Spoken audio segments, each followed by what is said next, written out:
Oopsie. Hey, Jessica, how are you? I'm great, Mike. How you doing? I am hanging in there. Hanging in there. Uh, looks like Jamie. Jamie, are you there? Yeah, Jamie's got a bad connection, Jessica. But Okay. thank you for being here. Yeah, thanks for having me. Missed last night. Last night, yes. Yesterday was Tuesday. Well, we normally don't do a Tuesday show, but I decided to go back to doing more shows. So we'll probably go back to doing a daily show, an evening show Yeah. every every night. We'll try. Yeah, but that's okay. I don't think you missed too much. We were basically just kind of clowning around a little bit. Jamie, are you there? Yeah, I'm here. I'm trying to get everything connected up, brother. Okay, cool. So everyone who's out there watching, all 1, 2, 3, 4. Let's see, on LinkedIn, 5 on Facebook, and Twitter. No one. Who probably? Oh, well, it looks like we got 7. I'm sorry, 7 on Twitter. Jessica Dotson is she is the person who is handling the NOAA Fuel Card and NOAA Fuel Card program. Jessica, what do you want to tell everyone exactly what you do and who you are?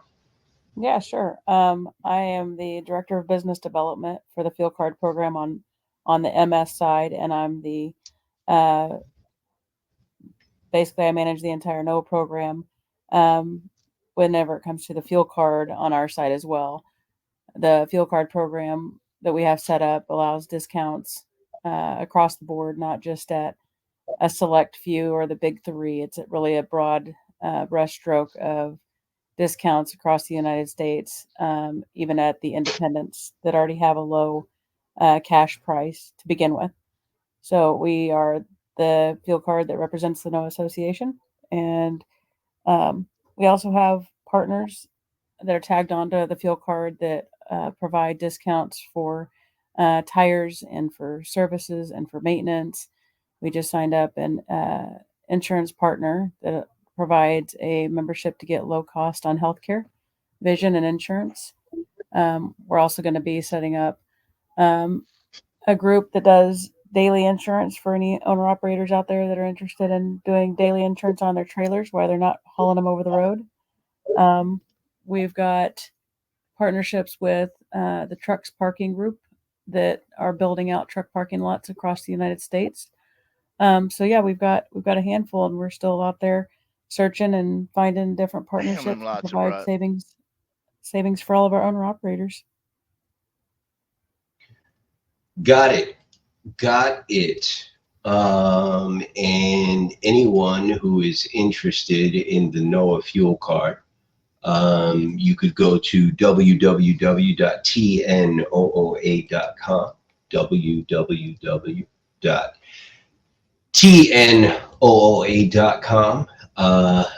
to apply for this NOAA branded fuel card. It is a pretty handy card. It doesn't just provide you deep discounts on fuel. As Jessica said, it does have a tire program that goes with it. Although the tire program can be, you can be involved, get involved with the tire program separately. And there's a lot of other programs that come along with this fuel card. So in my opinion, it is the best fuel card out there. I know I get some pushback on that. But when I say the best fuel card out there, I'm not just talking about fuel discounts. I'm talking about just an all-around handy tool to have in your pocket when you are out on the road. I know there's a lot of new people that come into the business, and when they hear fuel card, the only thing they think about is, fuel. What's the discounts? Blah, blah, blah. Quite frankly, I've got pretty much every fuel card out there. They're all kind of the same. Some have better customer service than others. Some have better discounts than others, but this particular fuel card, if you blow a tire, you can get a discount up to a 52, 53% discount or more on a tire, replacing a tire in emergency, or just replacing your tires in general. 24/7 roadside assistance. I can tell you for a fact, I've got a pilot account here somewhere that they advertise that they've got 24/7 roadside, but if you call them up, you'll find out that they actually really don't have it. They advertise that they do, but they really don't. Just an all-around fuel card. Jessica, I believe this fuel card, you can use it for other things like cash and other types of purchases. Am I correct on that? Yeah, you can. With this fuel card, you can also get emergency money. You can get pay codes for cash if you need it in your pocket for any per diem items. You can use it for cash utilization.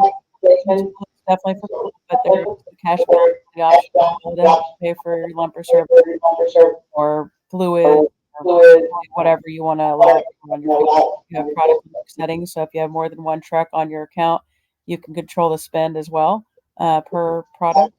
And then the reporting on the card is it flows seamlessly into your IFTA filing. The reports that my husband uses this fuel card, and I file his IFTA taxes for him, and our reporting accommodates that filing quite nicely. It takes me 5 minutes to file his IFTA through our reporting tool.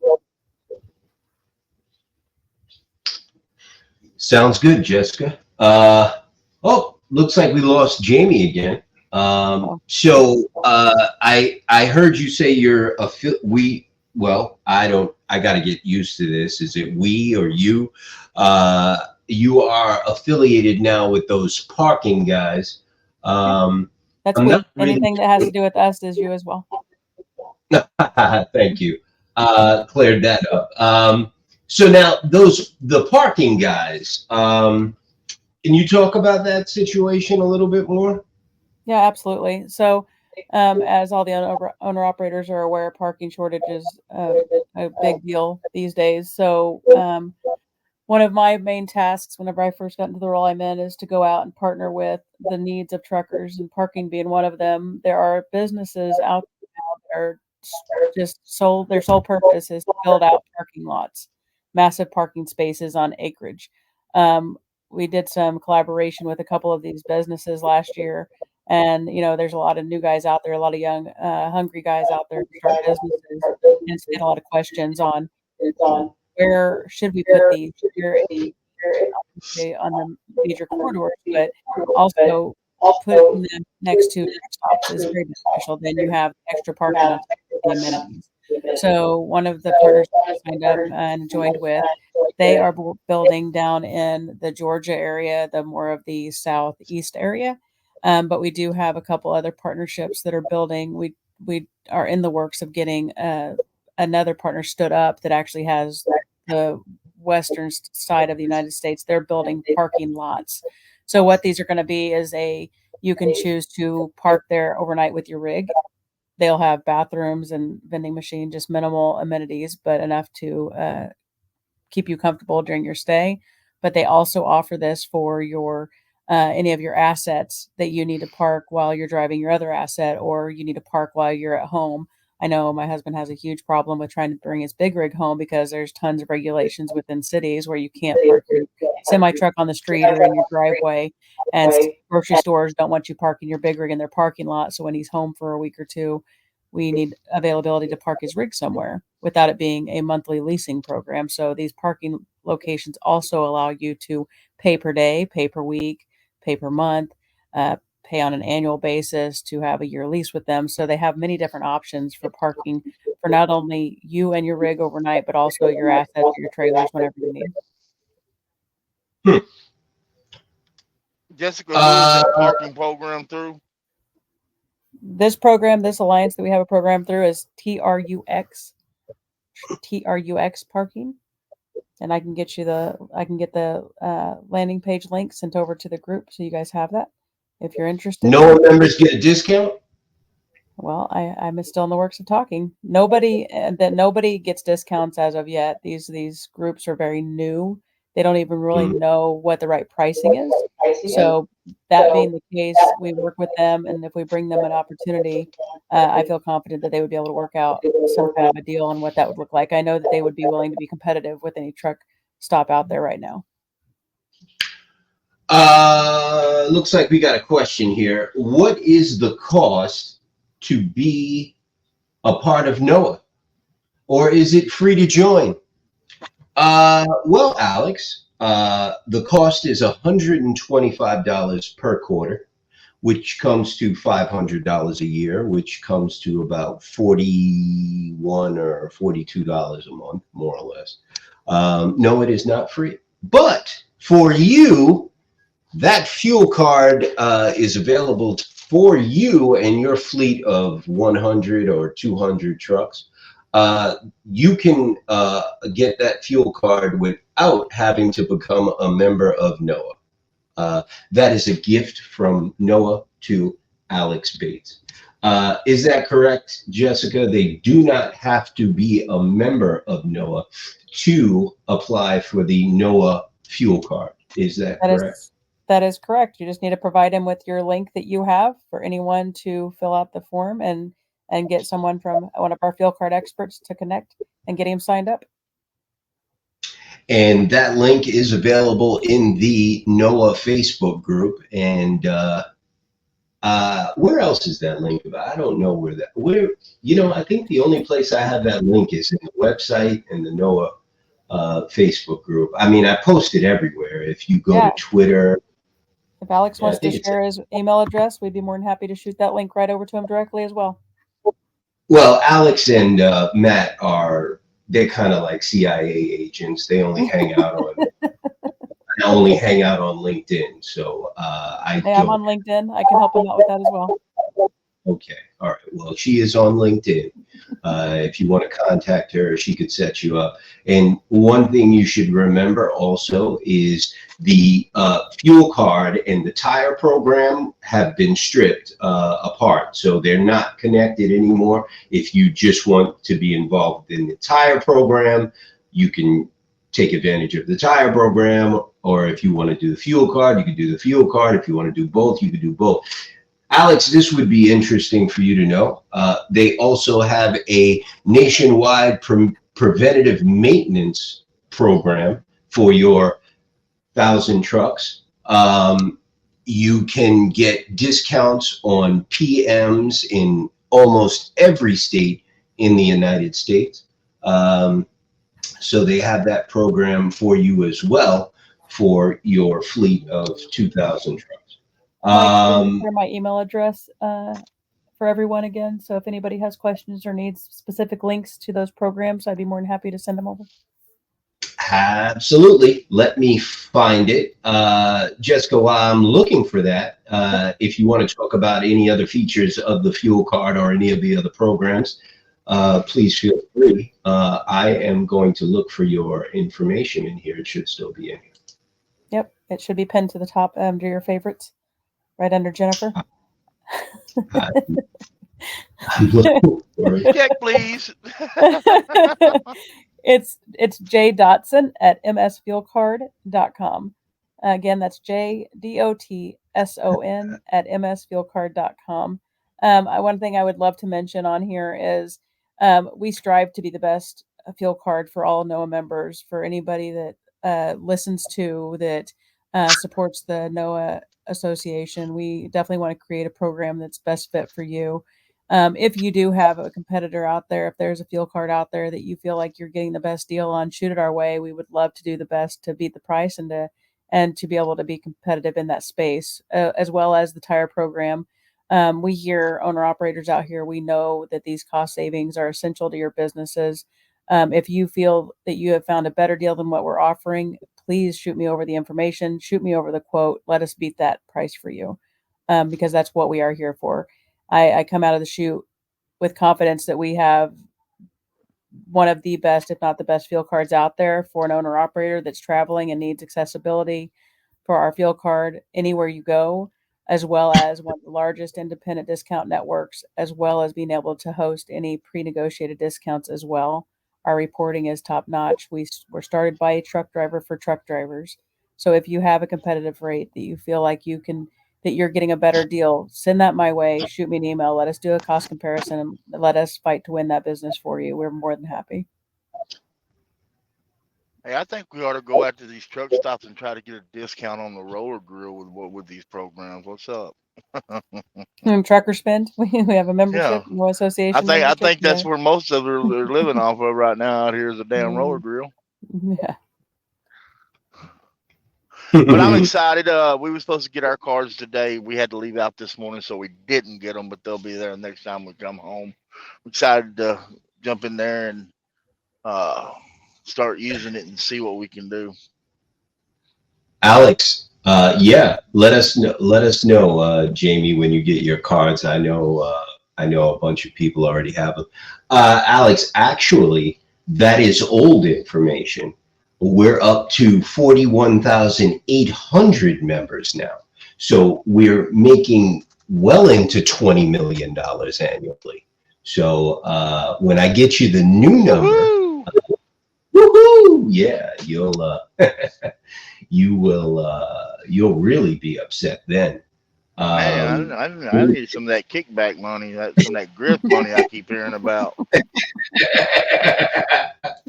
Oh boy, it's just it never ends. Every time I look at my bank account, I think about committing suicide. What's up? It's terrible. I was gonna walk into traffic just a little while ago, but Chris Bennett called me and asked me if we could start the show at 8 o'clock. So I stopped. He can't do the show without me, so let me just hang around for another day. Hey, James Anderson, how you doing, brother? You're quiet. Not bad. What's that? Not good. Uh-oh. Here we go. What happened? No, the fuel card got you again? Was it the fuel card, the tire program? I am here to save the day, James. How can I help you? Yeah, no, everything's fine. Currently down here in Beaver, Utah, headed to Cheyenne. Looks like I'm gonna be fucking stuck in Cheyenne over the weekend, but is what it is. Yucky. Right. Yeah, I hear you, brother. So you're back on the road, James Anderson. I'm trying to be. I mean, out here in the Pacific Northwest, man, it is deader than a doornail. Right.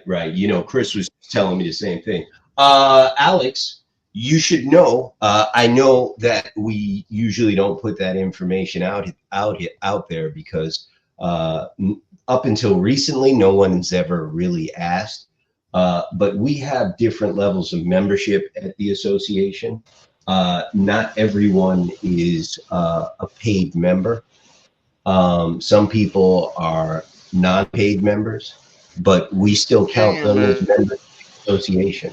So no, we are not thinking like that, but I can guarantee you that if scumbag carriers and shithead brokers continue to operate the way that they do, we will be there pretty soon. We're getting new members every day. I think today was a record for the amount of complaints and requests for help that I have gotten from people that got screwed by TQL. So today was actually like a record-breaking day for us. So as long as that keeps happening, we'll keep growing. Eventually, we'll have 150,000 members. Like, what's that other place? OI, right? Oh, nada. Yeah, those guys. Mr. Bennick, how are you? Good. Everybody's back on the road. Everybody's back on the road. That's cool. Chris, you back on the road too? Yeah, I had to. Bills I was to pay. forced to. No, those Was it the bills or your wife? If I go home too long, I find my No, stuff it's packed the by the door. bills. My old lady says it's time to go. right. Is the Bills? So, you know, I was watching this show today. You guys should know that the two nice gentlemen watching here have a show on LinkedIn. Matt Dahl, who is a broker. Well, he's not a broker now. He's under a NDA, so he cannot practice his profession until the time runs out, I guess. And Alex Bates is a carrier, and they have a show. And it is called Real Freight Talk. And you can check it out on LinkedIn. And they, it's an interesting show, in my opinion, because they have kind of different views on the supply chain and transportation. One gives his perspective as a carrier, and the other one gives his perspective as a broker. Although I think the one that gives his perspective as a carrier is a little weak and tends to side with the broker a little bit too much. But that is just my opinion. And of course, you know, what do I know? I'm unhinged. But today they had an interesting show. They had a lawyer on who is he's a transportation attorney, and they were talking about this TQL issue with Dakota from Pink Cheetah. And of course, everyone knows that Overdrive did an article on that, and it was in the news. We're going to probably be losing Chris. He's moving in a bad area, so he'll be popping in and out. In any case, if you didn't check out the episode today, you probably should. I found it interesting, and some of the comments that the lawyer was making on the show I thought were interesting. I say interesting because, I mean, you have to see it. Jamie, did you see the episode today with Alex and Matt? No, I haven't, Mike. I've been kind of busy today. I don't do LinkedIn much. LinkedIn is not really my domain. I jump on there every once in a while, but I'm gonna make an effort to try to get on there. And we're talking to Matt about going on and doing a show with him. We'll see how it works out. I don't know. LinkedIn, we know, is enemy territory. And Reddit, that's in them. That's there's no common ground on neither one of them platforms as far as I see, unless it's us. So, we gotta get out of our comfort zone too, and maybe they'll come out of their comfort zone, because I did see the interview, and I don't know who was it, Matt Leffler that they were speaking with. Right, yeah. Well, I put some comments out there and asked some questions and told him, hey, if you want to talk about it, let's talk about it, through some information up. And when you throw information up that they don't like, they just don't reply. They just go on about their business. They don't want to talk about it. That's the way it is. That's what we've seen when you put the proof up and bring the receipts, and all of a sudden they pack up their toys and go home. And that's what I feel it is, because I asked some relevant questions and put some relevant information on the post, and there was never a reply. So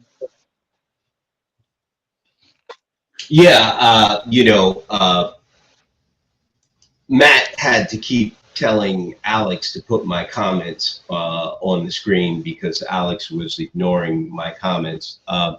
But That's okay. Here's the reason why I bring this up. This was a very it was a long show, and they talked about this issue for a while with this attorney. By the way, Jennifer, how are you?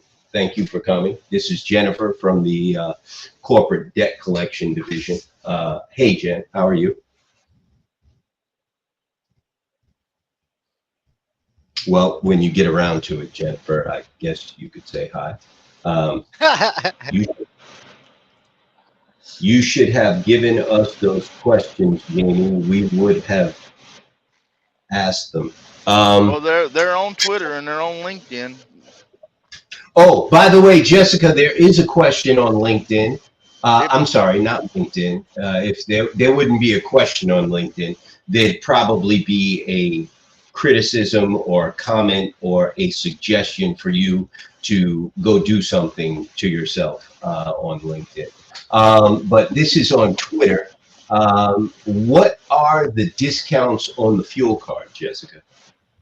The discounts average anywhere between on the independents, such as Quick Trip with a Q. We already have a low price on those fuels, so they can start off at 3 cents retail minus at those Quick Trips with the low fuel street prices. But our drivers see an average of anywhere up to 50, 80 cents at some of our locations. So it really depends on where you fuel.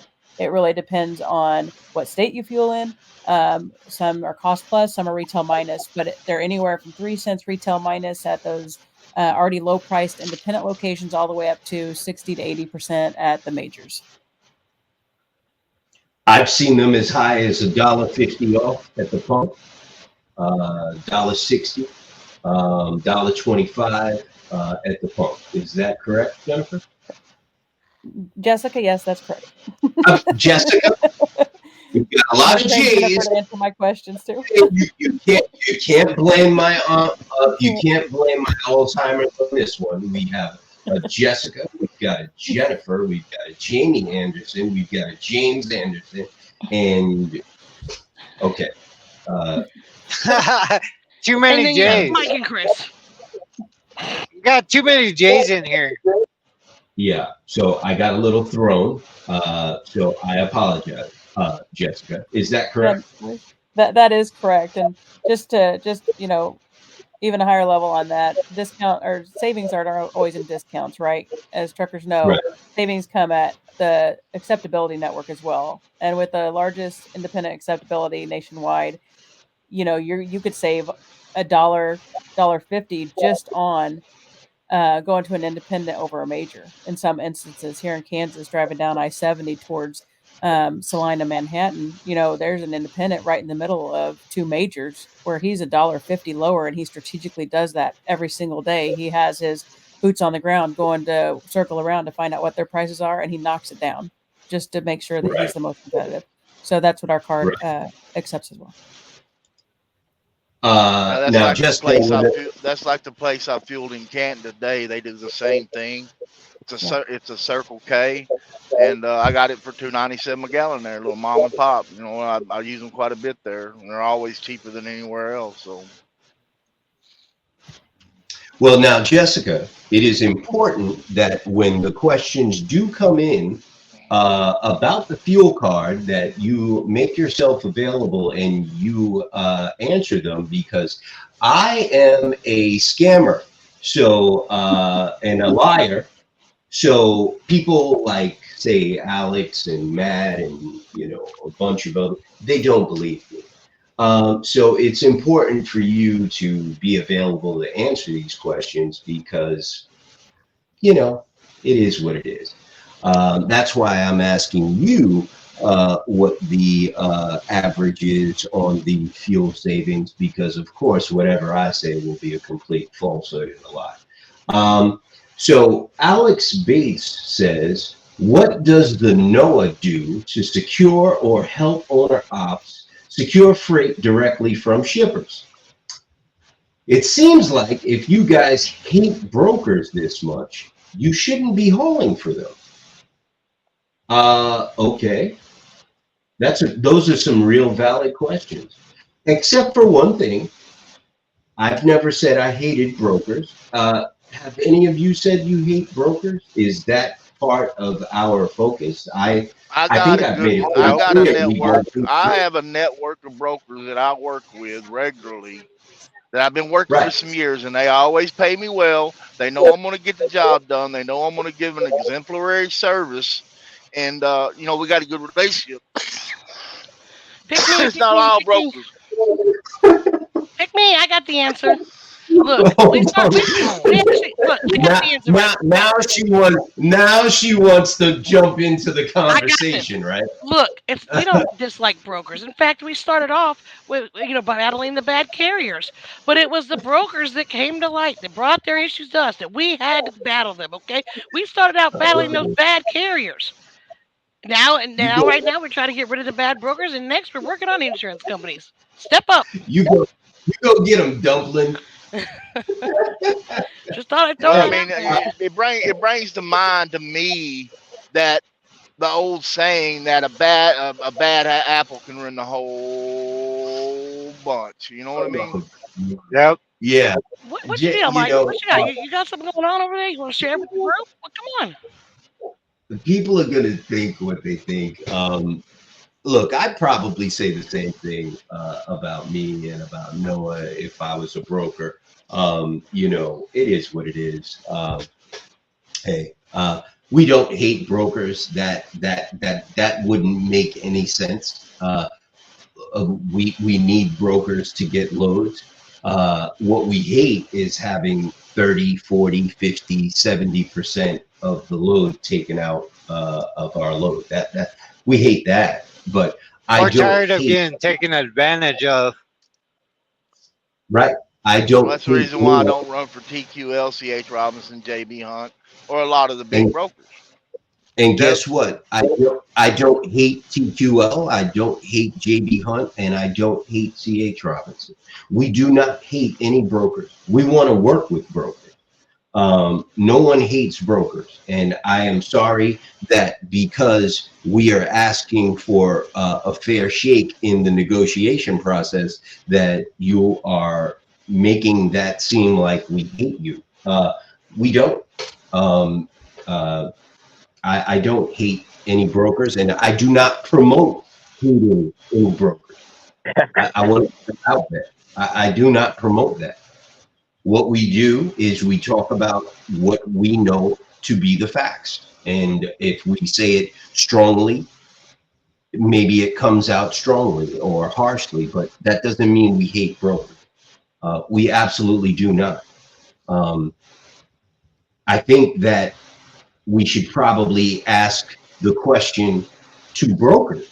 Why do you hate owner operators and carriers so much that you want to see us starve to death or Go out of business? Go out of business. Why do you need to take so much out of a load that you want to see us starve to death? Like, I think we should be asking that question, Alex. Why do you hate us so much?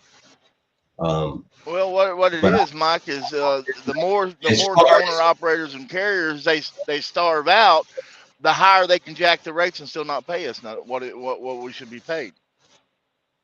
Right. As far as your first question, what does the NOAA do to secure or help owner operators secure freight directly from shippers?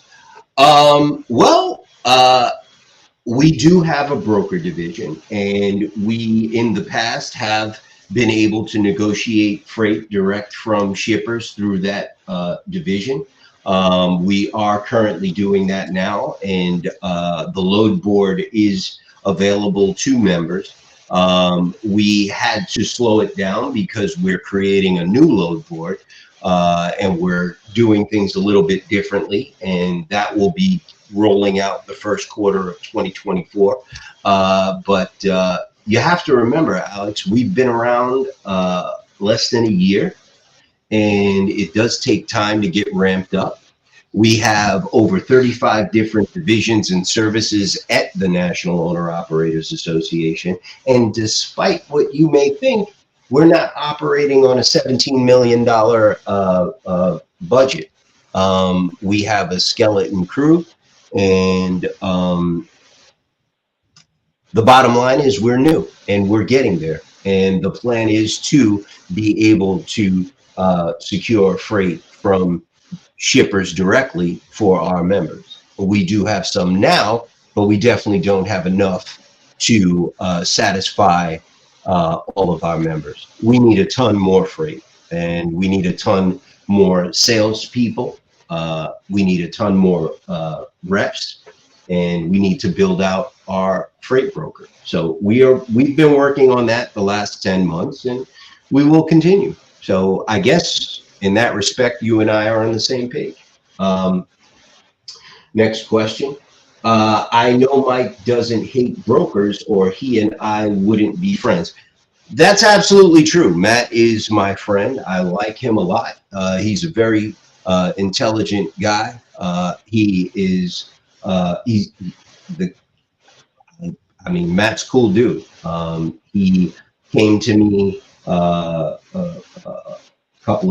a month ago when Gabriel was plotting to drive up to TQL, and we spoke about that, and he was concerned, and him and I talked ever since then, and we've been talking pretty much daily ever since then. And he's never expressed a harsh word or feeling about an owner operator or a broker. He's always been open and honest and open-minded. He asks questions, I ask questions of him, and we bounce stuff off of each other, and we have nothing but respect for each other. And I absolutely do like Matt, and there's a lot of Matts out there that are brokers, and they're cool people, and I speak to them almost daily, believe it or not. So I really do want this idea of us hating brokers to please stop it.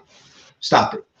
We do not in any way hate brokers or want to cause brokers any discomfort or harm. We want to work with brokers, and we have many of them that are currently working with the National Owner Operators Association, and they're putting their loads on our load board, and our members are facilitating those loads. And mind you, those brokers are being transparent, and they're only taking anywhere between 10 and 12% out of the load for themselves. And for all the bad brokers that we highlight out there, we're not highlighting the bad brokers. We're highlighting their bad practices, and then we totally promote and give applause and kudos to those brokers that are working with us and doing the right things to make the industry whole for everybody. Thank you, Jennifer. So take that. Let me put something out there real quick, Mike. I got a lot of friends that are brokers that I deal with regularly, and I've got their personal phone numbers. They got my personal phone numbers. They need something moved. They know what's in my lanes that I run. They call me and check where my truck's at. I tell them exactly where my truck's at, and we work together a lot. What I dislike and what drives me up the wall is when you got a broker that comes on a platform and tells the world, if I've got $5,000 in it, I'm paying the carrier $1,000. Well, or even like 2,000. Would you like it if somebody told you, hey, I'm making $10,000 off this work? You're doing all the work, and I'm going to pay you $1,000. No. So yeah, you see a lot of that. You see a lot of those comments on Reddit,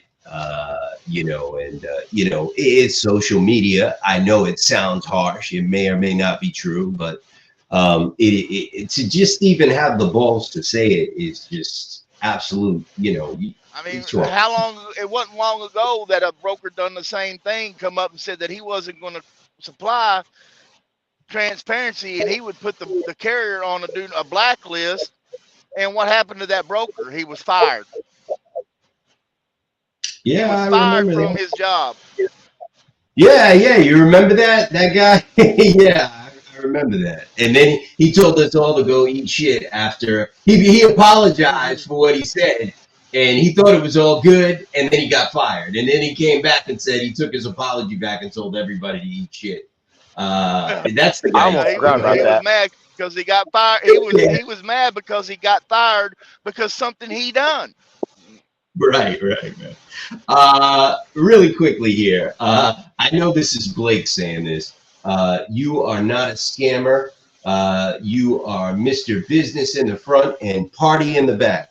Yes, my 1980s hairstyle. I loved it. RJ, what's up, brother? Are you frozen or you were just able to sit still like that for long periods of time? Don't come over on me, dude.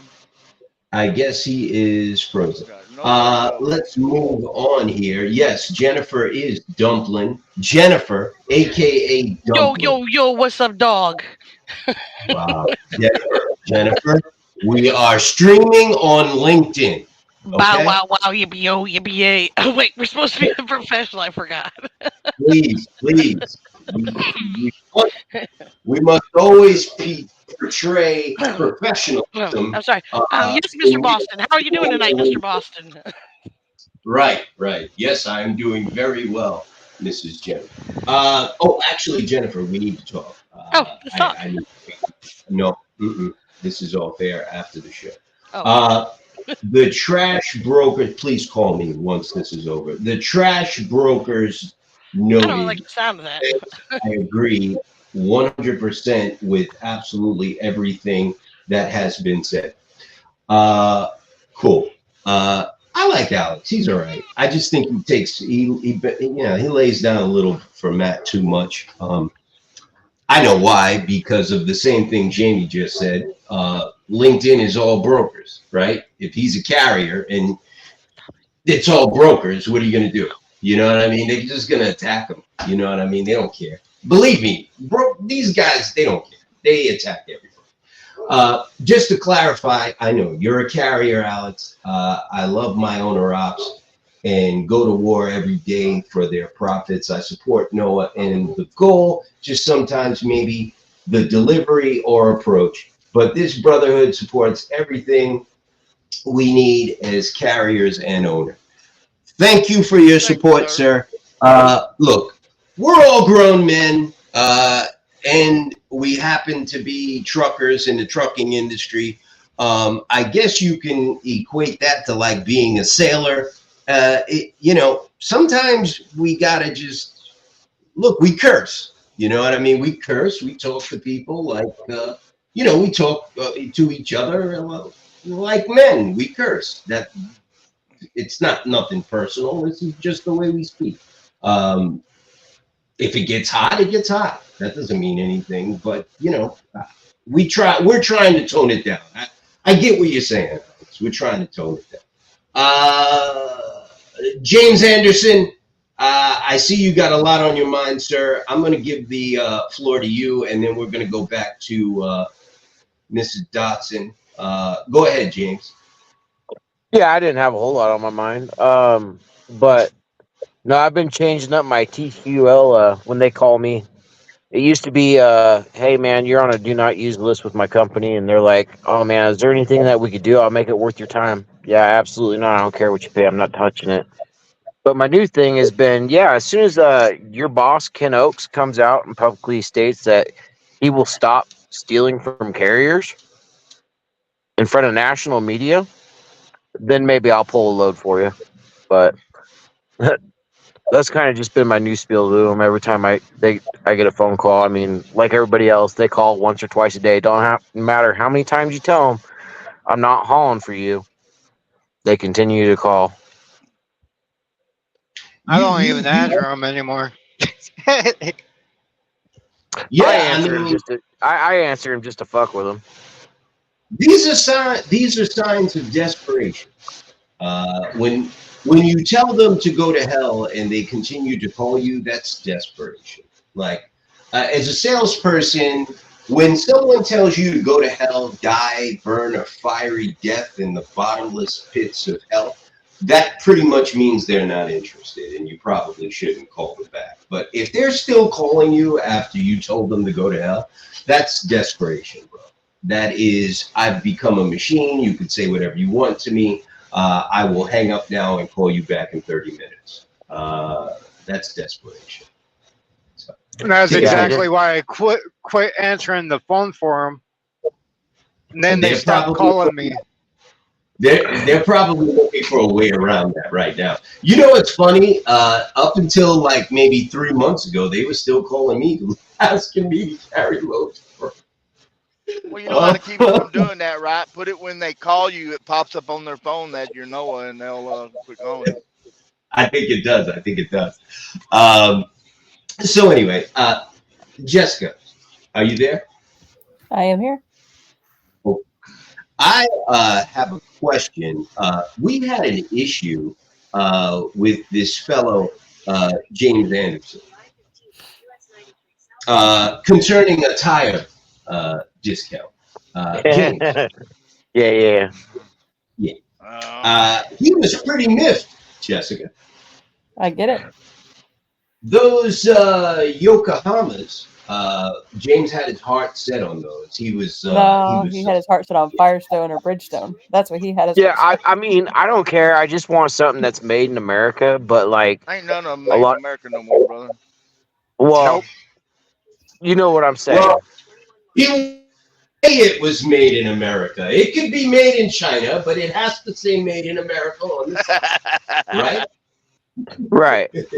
But you know, I mean, looking and stuff. You know, like I said, just a basic Google search on, because with the help with Chris, because the link that you initially posted, Jessica, in the group, like it would just pop up and say 404 page not found. But Chris helped me out with that, so I got that part sorted, got everything downloaded, and I was just kind of looking through there at the different tire options in my area. And then turning around, Googling the same thing. And I mean, I'm seeing, you know, maybe $30-$40 off of what I could just order them from a retailer on the internet. Yeah.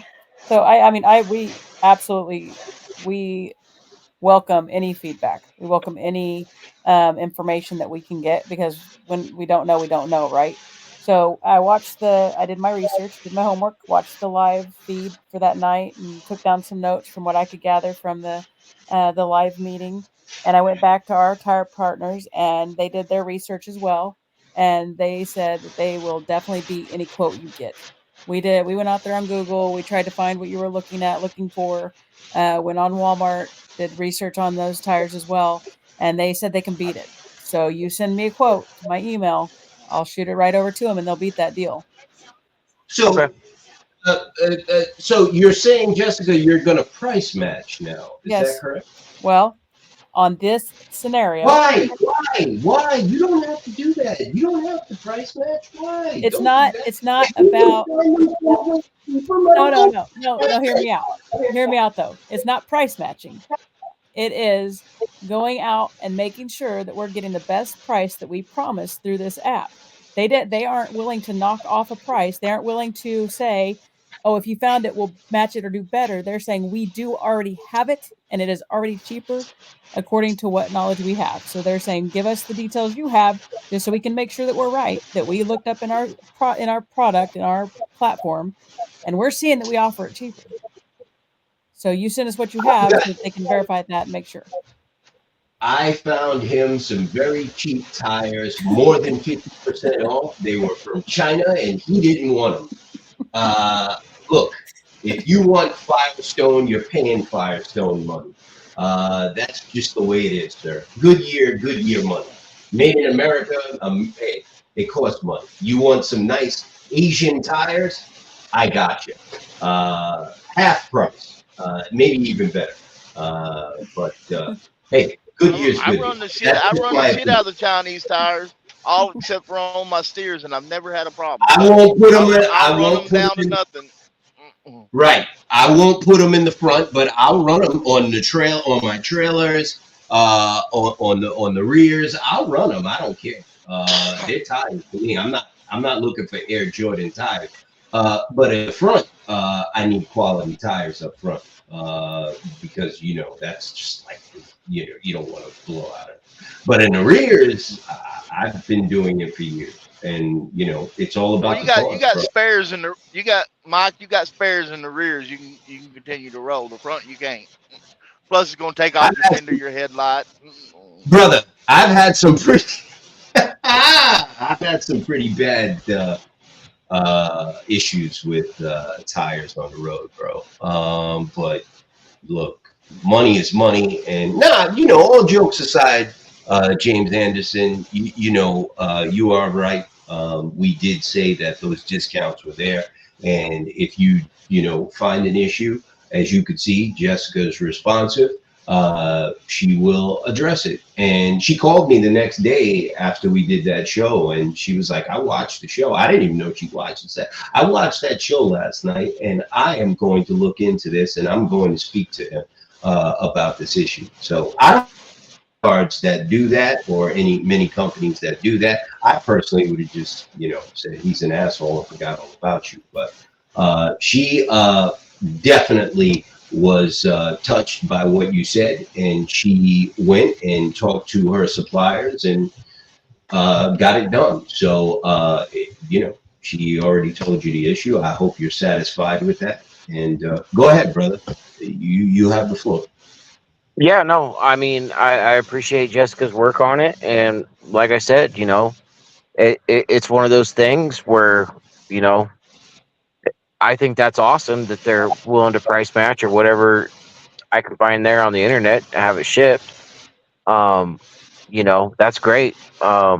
Again, you know, I'm not necessarily, like I told you before, I'm not necessarily opposed running Chinese tires, but at the end of the day, like, it's a question for Jamie and Chris to find which of these Asian tires they found to be the best. You know, I don't need to be, you know, Brother, dicking around with that right at the end of the now, I'm day. driving So, 66 James- miles an hour. Right now, I'm driving 66 miles an hour in a 75. My knowledge of tires is I've never had a problem with tires. I don't run overly fast. When I'm cornering or I'm merging, I merge nice and smooth. I don't jerk my truck around. That's how you wear tires. These people you see cutting over into the other lane, cutting back in the other lane, you're dragging your tires. Slow and easy. Smooth. Smooth is fast. I've never had a problem with Chinese tires. I do not run them on my drives. I mean, my steers, but my drives and my trailer, I'll pull them all day long. Yeah, I mean, like I got over 100,000 miles on these drives that I got now.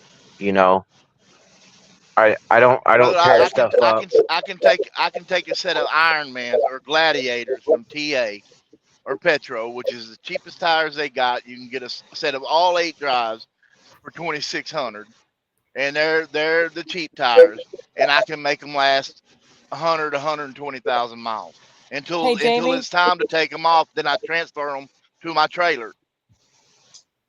Yeah. Jamie, just a side Yes, note on ma'am. that as well. We do have a program with TA Petro on all their tires where you can also get discounts on tires straight through our TA program. Yeah.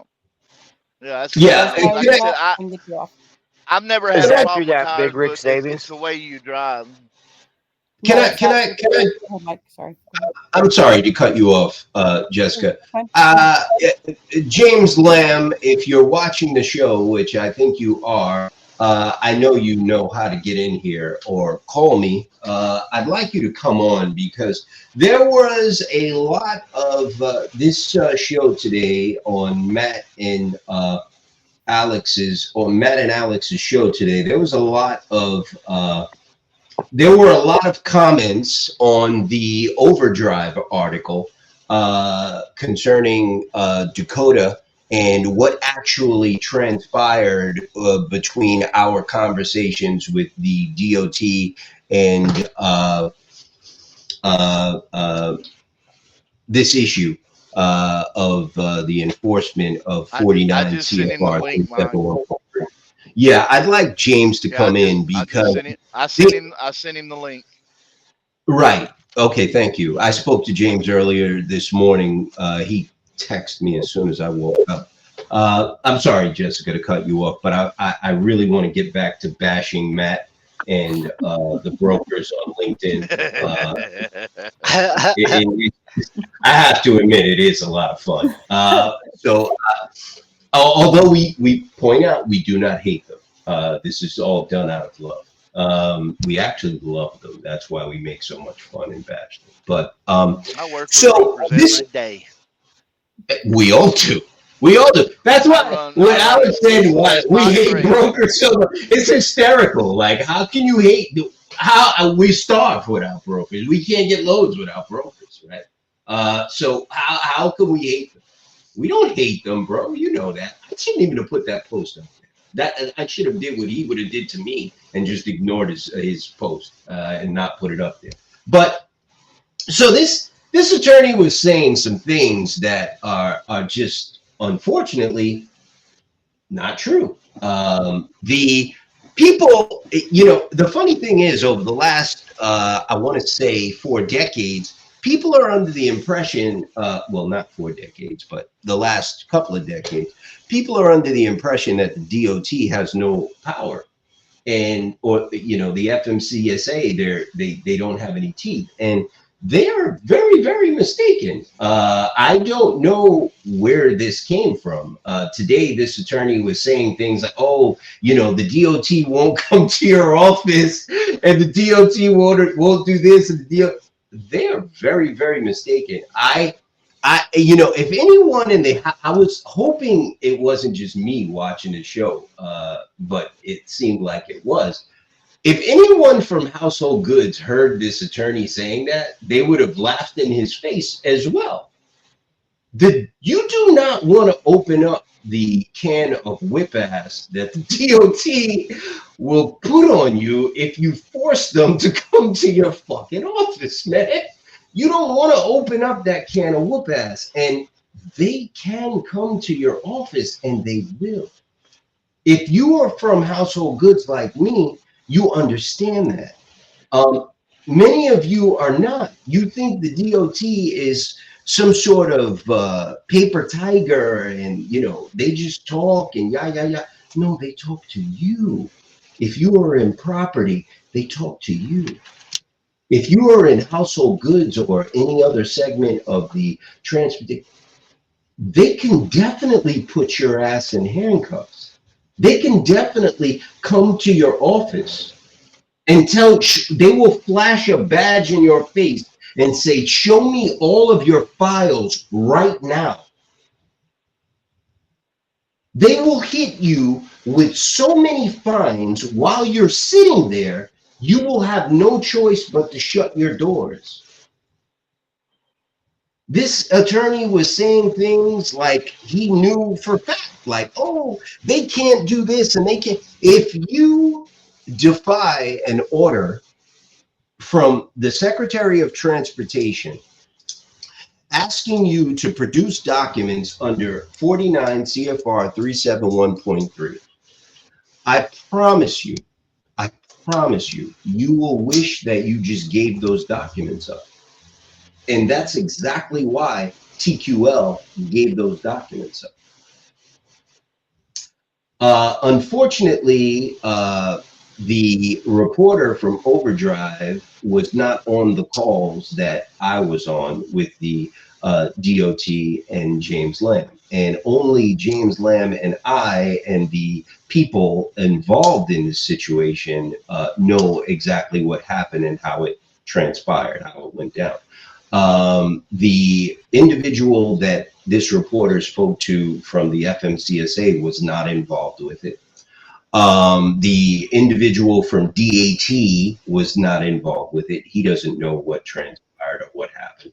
Only James and I and the people at the DOT know what happened. And I saw the interview today with Alex and Matt, and I just had to speak out on it because I see this story is just all over the place, and it all stems from this incorrect information in this Overdrive article. And no one, not even Dakota, the woman who this is all about, and Pink Cheetah, she was not even on the calls between myself, James Lamb, and the DOT. She came in later. James and I were negotiating with the DOT to get them to enforce 49 CFR 371.3. Then Dakota came onto the scene once we settled how we were going to address this issue. Then Dakota came. So she didn't even know what the negotiations were between James and I and the DOT. So when I heard the comments today, I was a little like, wow, you would think this guy was on the call, or the reporter from Overdrive was on these calls, on these conference calls, or this individual from DMT was on these conference calls, or maybe one of the people that was on the conference calls on the DOT or FMCSA side spoke to this reporter from Overdrive. That didn't happen. The DOT is a very big organization. Picking up the phone and calling someone there and asking them a question and them giving you their opinion, that's what should have been said. Because the actual people from the DOT that we were negotiating with did not give information for this story that was put in Overdrive. The only, like I said, the only people who know exactly what was negotiated are me, James Lamb, and the individuals that we were talking to at the DOT. And I can tell you that the request was made that if TQL did not give the documents up for Dakota, an order would be made by the Secretary of Transportation demanding that TQL give the documents up.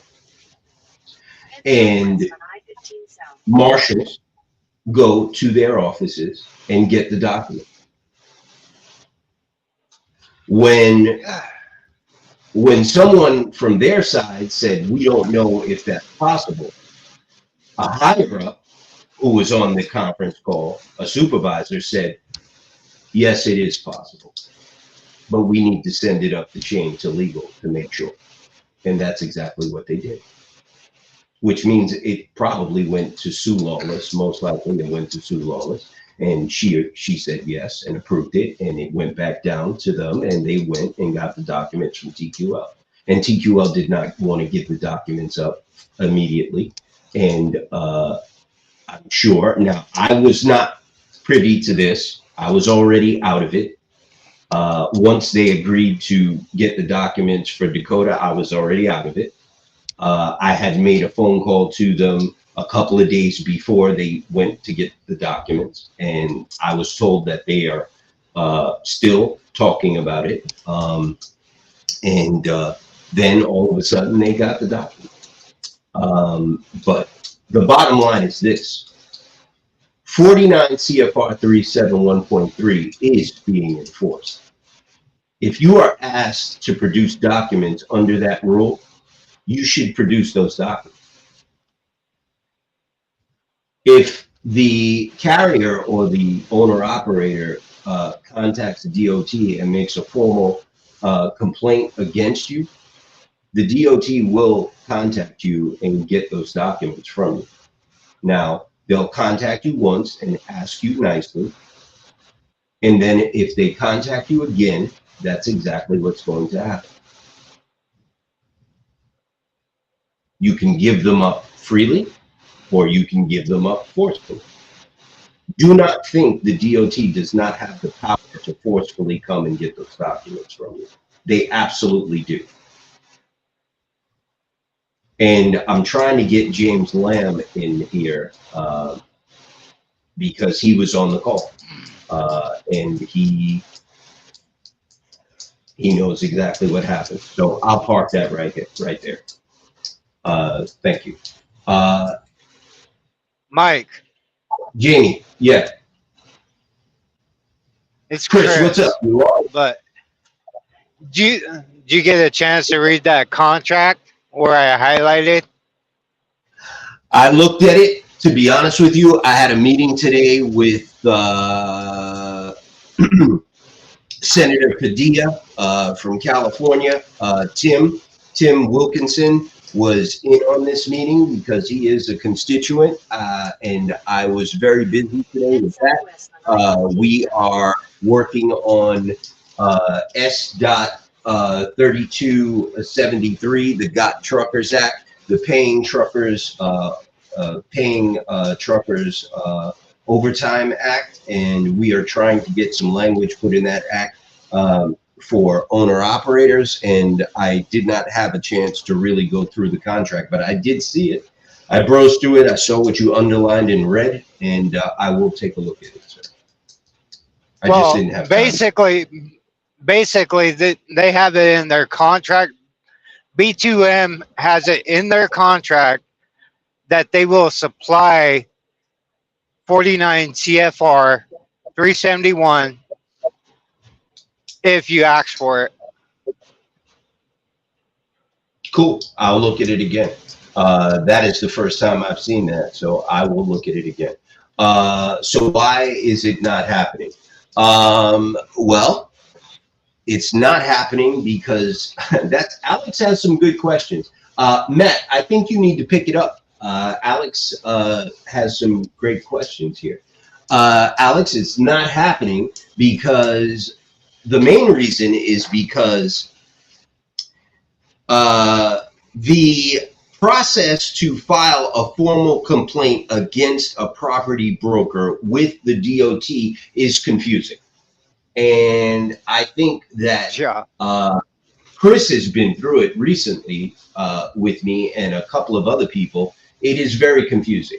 To file a complaint against a property broker with the DOT, you have to actually file a complaint on their moving broker platform, because there is no place to file a complaint against a property broker with the DOT. So it's confusing. So people don't actually know how to file a complaint against a property broker. Now, one of the points in our negotiations with James Lamb and I and the DOT was them teaching us how to file a complaint against a property broker if we want to get documents under 49 CFR 371.3. So they explained the process to me. I have it here, and I passed it along to Jennifer and John and other people in the group, and James has been passing it along as well. So that's the reason why it has not been done, or it is not happening now. But we have filed formal complaints against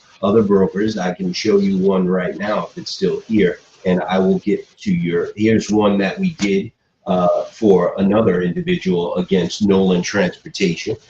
This is one that we did on Monday, and we did this on Monday, and the DOT actually responded back the next day with Dakota's complaint. Her complaint was actually done 3 weeks prior. It took almost 2 months for them to respond to Dakota's complaint, I believe. Maybe a month. Oh, wait a minute. She put that in. I think it was at the end of October. It was like October 28th or something like that. And they responded. Actually, no, they responded like a week or two later. So yeah, so we just did this one. So that's the problem, Alex. People really don't know how to ask for help to get documents from brokers. And brokers are so used to telling people to go to hell. So they're not giving it up willingly. So without DOT intervention, they're not going to give the documents up because they don't know that they have to give the documents up. But the DOT is they're looking forward to enforcing this rule. Based on my conversations with them, they are looking forward to enforcing this. And reason being is they're tired of getting middle finger stuck in their face for other issues by freight brokers. And I've had very candid conversations with higher ups at the DOT about the behavior of freight brokers and how frustrated they are with them. I would suggest anyone that is asked for these documents to produce them. because they really do want to come out to your office, and they can. Whatever was said today is definitely, people should not get the wrong idea. And if you don't believe me, you should find someone who has household goods authority and ask them, and they will tell you exactly how nasty the DOT can get if they want to get nasty. They have badges. They will come to your office. I was going to come on, but I'm only home for a few hours before I pass through. Is that Tim? Yes, that is Tim. Okay, Tim, no problem, brother. We'll catch you tomorrow.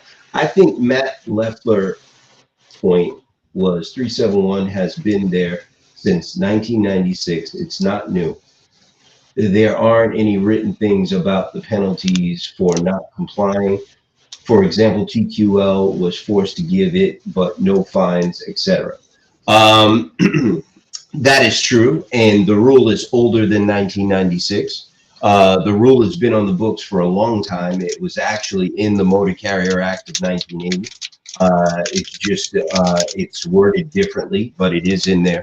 There was a lot of other rules regulating freight brokers in the Motor Carrier Act of 1980, but Ronald Reagan got rid of most of them in 1986, I believe. And this rule was left in there. It's also carried over, I believe, in MAP 21. There's a lot of information on the rule. The funny thing is, in all of that time, it's never once been enforced. Not that we know of. This was the first time the rule was actually enforced. So that we do know. But yeah, look, Matt didn't say anything wrong. He just said some things that I found to be a little surprising.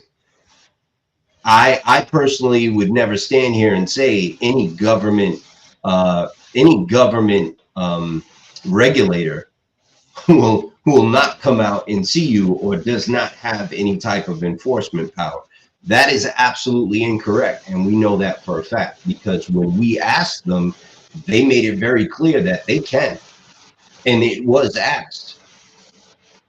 I asked them, well, what if TQL decides they do not want to produce the documents? Someone else on the call said, well, then the secretary can go ahead and write an order demanding that they comply with this rule. And if they still refuse to comply with this rule, then two things could happen. Number one, the secretary could then go to a court and force them to comply. And when that word is used, that means that the law is involved and they are coming. Or the individual looking for the documents could then personally go to a court and ask a judge to force TQL to comply with the rule. So either way, we knew they were giving up these documents. And either way, we know that brokers are going to give up these documents. Either way, whether it happens through the DOT or it happens in court by an individual. Either way, you're giving up the document. It's just the case. I'll be here tomorrow. Yes, Tim. What is the benefit reason for requesting the documents? I know my opinion, just curious to hear your team's answer. I'll let you guys handle that. We'll throw it around the room. Jessica, we're going to come right back to you. Just hold on. Jamie, you want to field that one first? And then we'll go to James Anderson and then to Mr. Joseph T. Langone, who's running for Congress of the great state of Texas, District 17, my friend, and I am supporting him. If you are from the country of Texas, I suggest you check out Mr. Joseph T. Langone, who is going to be representing District 17, correct, Joseph? You nailed it, sir. Absolutely. Right. If you're going to, if you're in Texas, please support Joseph Langone for Congress. Thank you. And Joseph, we're going to come to you after James, and then absolutely Jennifer, and then Mr. Bennett, my co-host down there at the bottom. Jamie, go ahead, sir. Yeah. Well, the premise is that the less experienced carriers, the COVID carriers, and owner operators that are driving down rates and taking cheap freight because they really don't know what they're doing, and they think that they got to move that truck and it's got to go 3,500 miles a week, so they're taking this $2 a mile freight. If they know what is in these loads, then they will not book that freight at them rates. It might not affect that current load, but the next time they call that broker or have that lane available, they'll know what's in the lane and be able to give a more accurate bid. But it also, the transparency, if we get it enforced, it'll even the market out. It will take away the predatory stuff. And I think personally that it will solve the boom or bust cycle that we currently have, where it's either brokers getting killed or carriers getting killed, where we can even it out because there's plenty out here to eat. Transparency breeds trust. And that's something that we need to get back into the freight market is trust. I'll park it there, brother. I would tell you that transparency is important because of all the things that Jamie said, but it's also going to start to expose all these fraudulent companies that are double brokering loads, and then they're getting a load from a broker and then taking a cut on top of that. I mean, also it's going to show a lot of the inexperienced carriers as well as the predatory brokers, as Jamie had listed. You know, it evens the playing field. I mean, everything that we do in life, for the most part, outside of this industry, you buy a house, it's transparent. You know that your real estate agent's getting X amount. You know where all the money's going. And that's very important knowledge to have. Again, whether it's bidding on contracts, bidding on lanes, whatever the case might be. It's one of those deals that it should be enforced. It should be up front. Those who fail to comply with the initial request from a carrier, which I have a question about that, but those, like if I send a letter to Nolan Transportation and they don't respond, or they send back a refusal letter or email, there should be a fine for that, I think, assessed on that, but I don't think that we're there yet. But that's all I have to say about it. And then Joseph, I wanted to give you a shout out. Congratulations on getting the on the ballot for your district. That's awesome. I know that took a lot of effort and it takes a lot of time, and now you got a long road of campaigning ahead of you. So get ready for that. But anyways, my only question was, Mike, in regards to the Nolan Transportation thing. So I've hauled a couple of loads here and there for them. Are we encouraging people like me, members, to go ahead and submit requests under 371.3 and see what we get back, and then turn around and file a complaint if they don't comply? Of course, sir. Of course. Okay. Right. Of course. Yes, sir. If that is what you want to do, of course. I just wanted to make sure that I was clear on that. Yeah, Jennifer has the doc. She has the process. You can contact her. You can contact. I gave it to her and John, and I also have contact at the FMCSA. If they have any issues, I can call them up. I have personal cell phone numbers, everything. So You can even reach out to me. I've already got it too. I just figured, you know, it kind of seems like they might be the next ones on our radar. And like I said, over the last year or two, I've hauled a couple of loads for them, and I can certainly do my part as a carrier and request those records and see what kind of response I get back and go from there. I mean, maybe they fork them over, maybe they don't. If they don't give them up, then you contact the, well, first of all,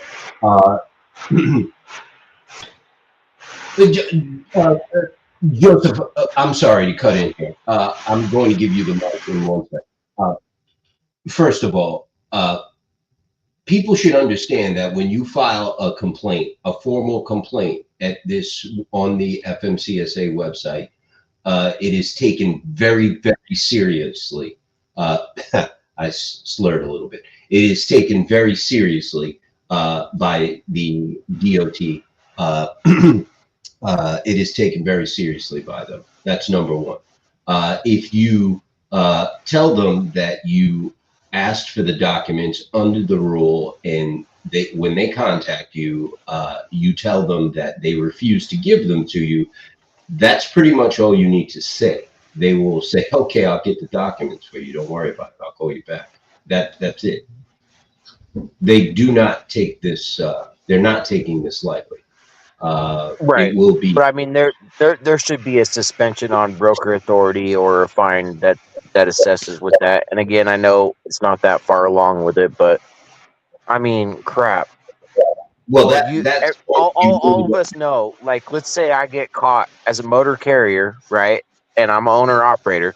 If I'm driving down the road and let's say I get caught using my cell phone, right? Not hands-free. Not saying that I do that, but what I'm saying is if I get caught using a cell phone driving down the road, me as a driver, I'm getting a $2,500 fine. And then me as a carrier, I'm getting a $10,000 fine. Like it's double jeopardy on that deal.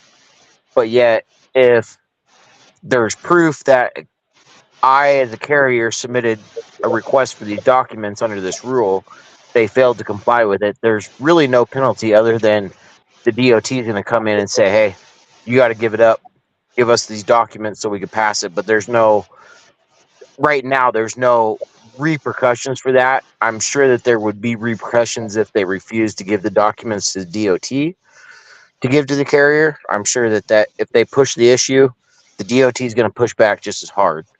I mean, all of us out on the road, we know how much DOT can crawl up your ass, and it ain't pretty. But anyways, that's all I got to say. And transparency is important. Right. Thank you, James. Very good, Well, sir. Joseph, Thank you very much. Joseph, I'm in Gerald, Texas right now, brother. Joseph, the floor is yours, bro. Go ahead. Is that Jarrell, Texas on 35? Yes, sir. I was there not too long ago. Not even last week. In fact, that's where I parked Well, the I truck mean, when I went to the Capitol. This is the district you're running for, correct? In Jarrell? Yeah, just south of Temple.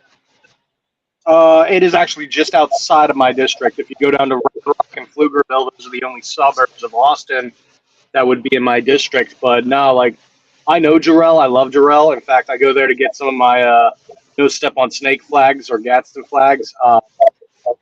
It's a good spot. That's where I parked when I went into sign my paperwork on Austin.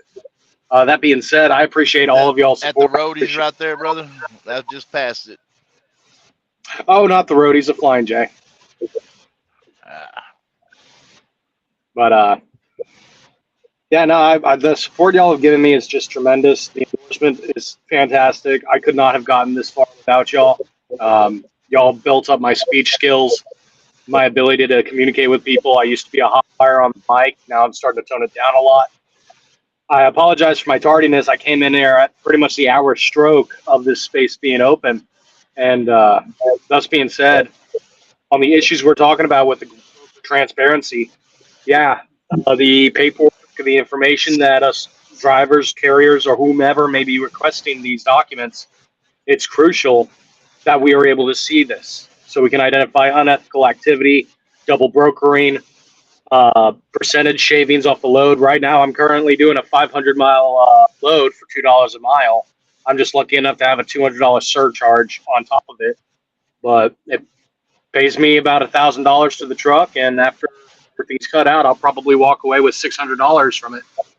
It's 9 hours worth of work, and it's a lot of driving, but I mean, it's just people don't understand what it's like to be in these trucks, be out on the road, deal with our brokers, deal with our dispatchers, deal with the planners.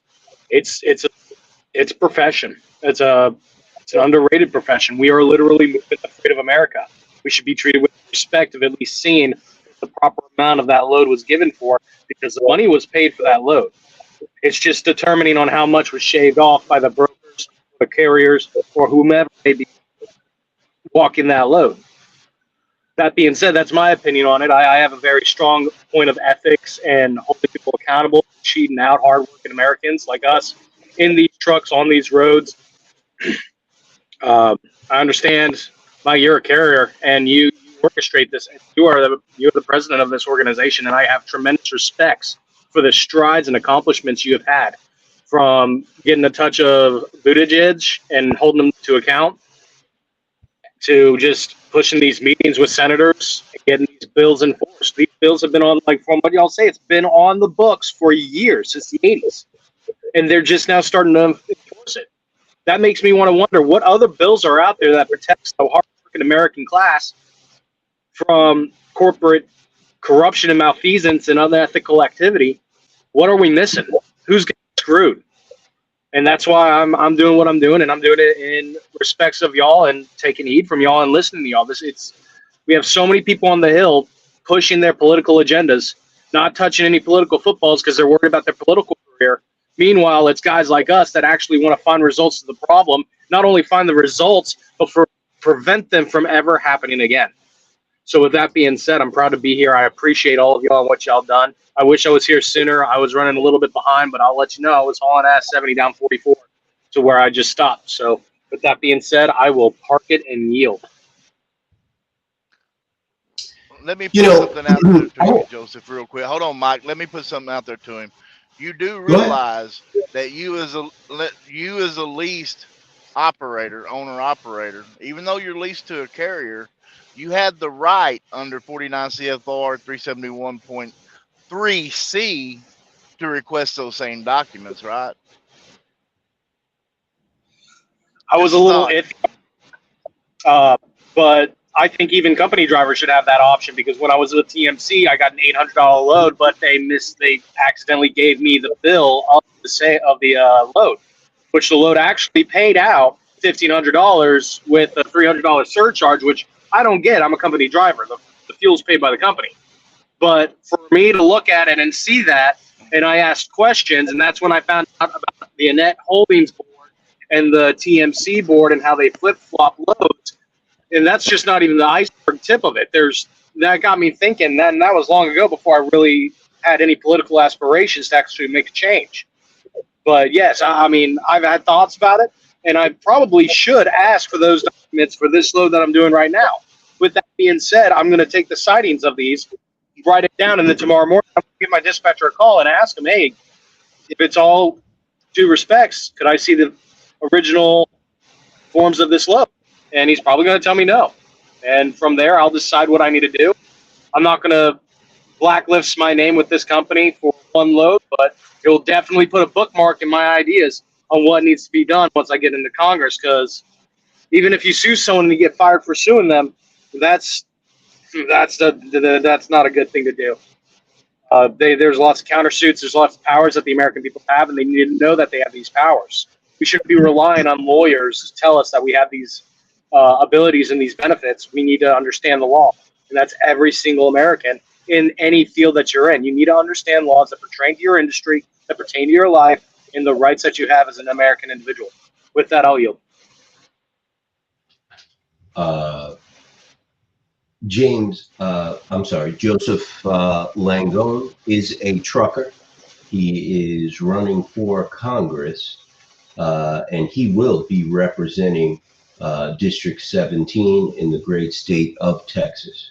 If you are in Texas and you happen to be lucky enough to be in his district, District 17, and you work for a living, whether you drive a truck or a food cart or you do construction or whatever it is, you need to have representation like James Langone representing you in Congress, the working man. James, really quick, and Chris, we will go to you, and Jennifer, I saw you got shuffled around and you got skipped, and we're going to come to you as well. And Jessica, I don't think you're hiding. I want your opinion on this. James, who are you running against, sir? Joseph. I'm sorry, Joseph. Who are you running against? Too many J's. Too many Yeah. J's indeed. I'm running against Pete Sessions. I did a lot more investigation into him.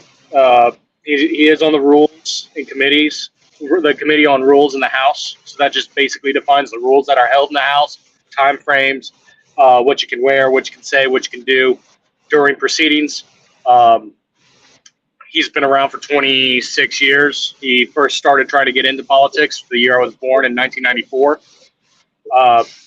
He's like many politicians. He is mediocre. He's almost just a placemat in the GOP. I see him. He's sort of involved. He's sort of engaged. He does go to live events, which, I mean, you do that when you have your off time. But when you're at the Capitol, when you're doing the job that you need to be doing, are you on these Twitter spaces? Are you on these Facebook spaces? Are you communicating with your colleagues properly? We see Matt Gaetz. We see Thomas Massie. We see plenty of even George Santos when he was in office. We see a lot of representatives like Marjorie Taylor Greene as well join these spaces to talk to the constituents, not just of their own district, but they're federally representing the United States of America, and they approach every single issues that could come about. I'm a trucker guy. I can sympathize with other issues, whether it's border control. I believe Brandon Herrera has a wonderful platform. He's in District 23 of Texas. We got Carrie Lake in the Senate. She has a lot of voter integrity laws that she wants to put forward.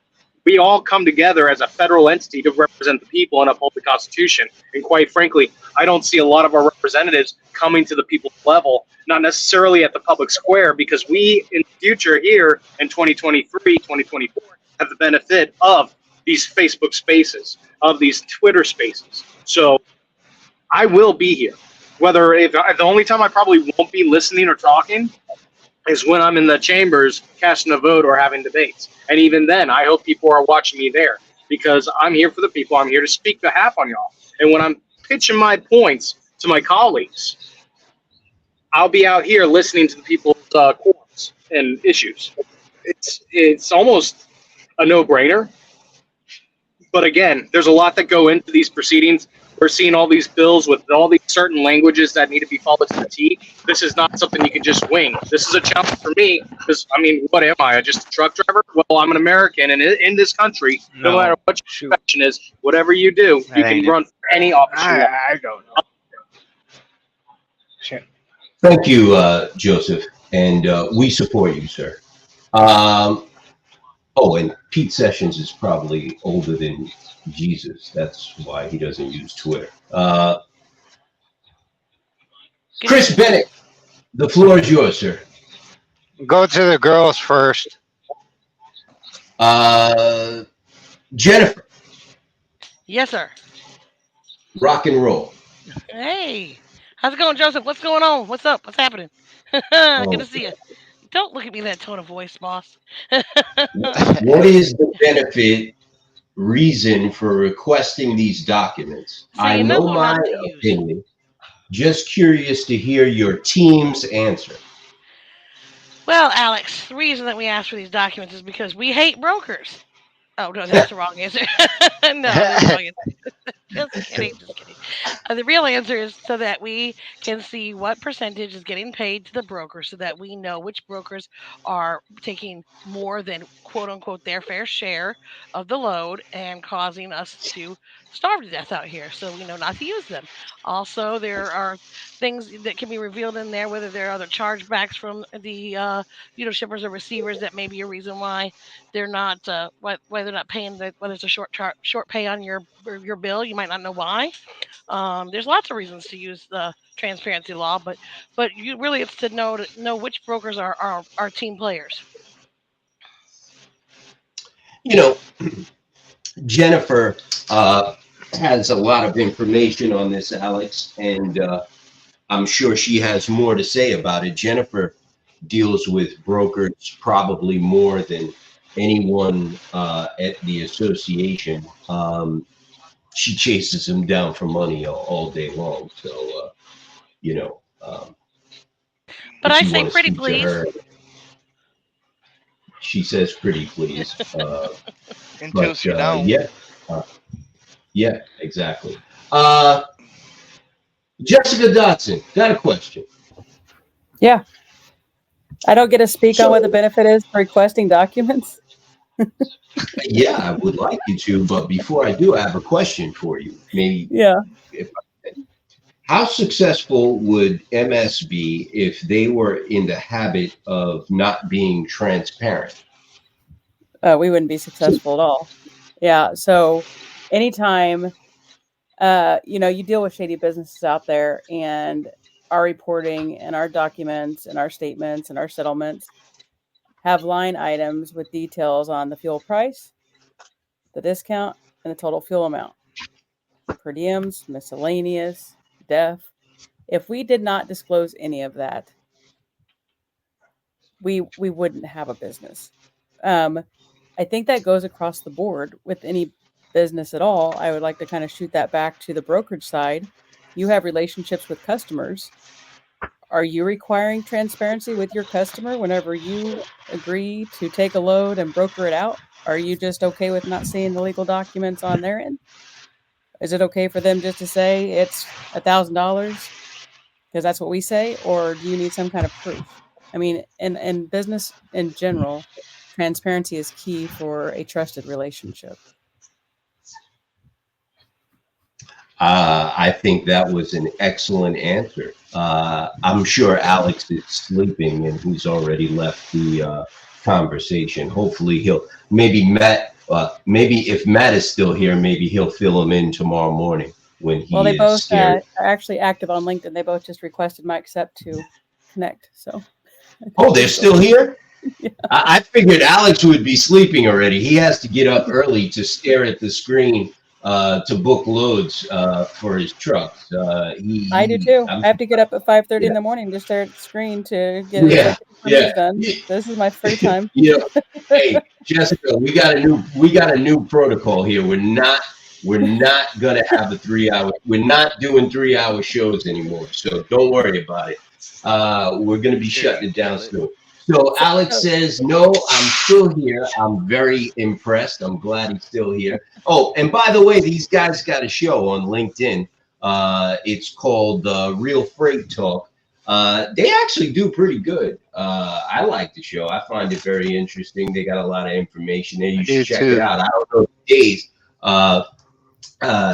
10 to 12 hours a day, I put money in owner-operators' pockets. Ha, ha, ha, ha. Hey, kudos to you, sir. At least you're not taking it out like a lot of other people are. So, Mike, can I ask kudos. a question on something that Jamie had said? I texted him and he didn't respond. I'm assuming he's driving and doesn't look at his phone. I do have a question. He made a statement about an article that does allow owner-operators that are leased on to see documents regarding rates. My question is that allowed to owner-operators leased on that are getting paid a percentage of the load, or no matter how they're getting paid, even if it's by the mile, they still have the right to request the document showing the rates for loads? It's specific to an owner operator and an independent. A company driver does not have the right to know what's in the load because they're getting paid by the mile. Now, if you're getting paid percentage, maybe, but your company would have to. If you're a company driver getting paid percentage, it's a little bit different. Say, I'm asking on an owner-operator side. Yeah, owner operator. Yes. It's leased on. Yes. Does someone have a window open? The rule, yeah, I hear it too. The rule says any party Chris. to the transaction close your window. Oh, So Chris you is as a walking leased outside. on driver and I got in the driver in your truck, if you're party to the transaction, then you have a right to the 49 CFR 371.3.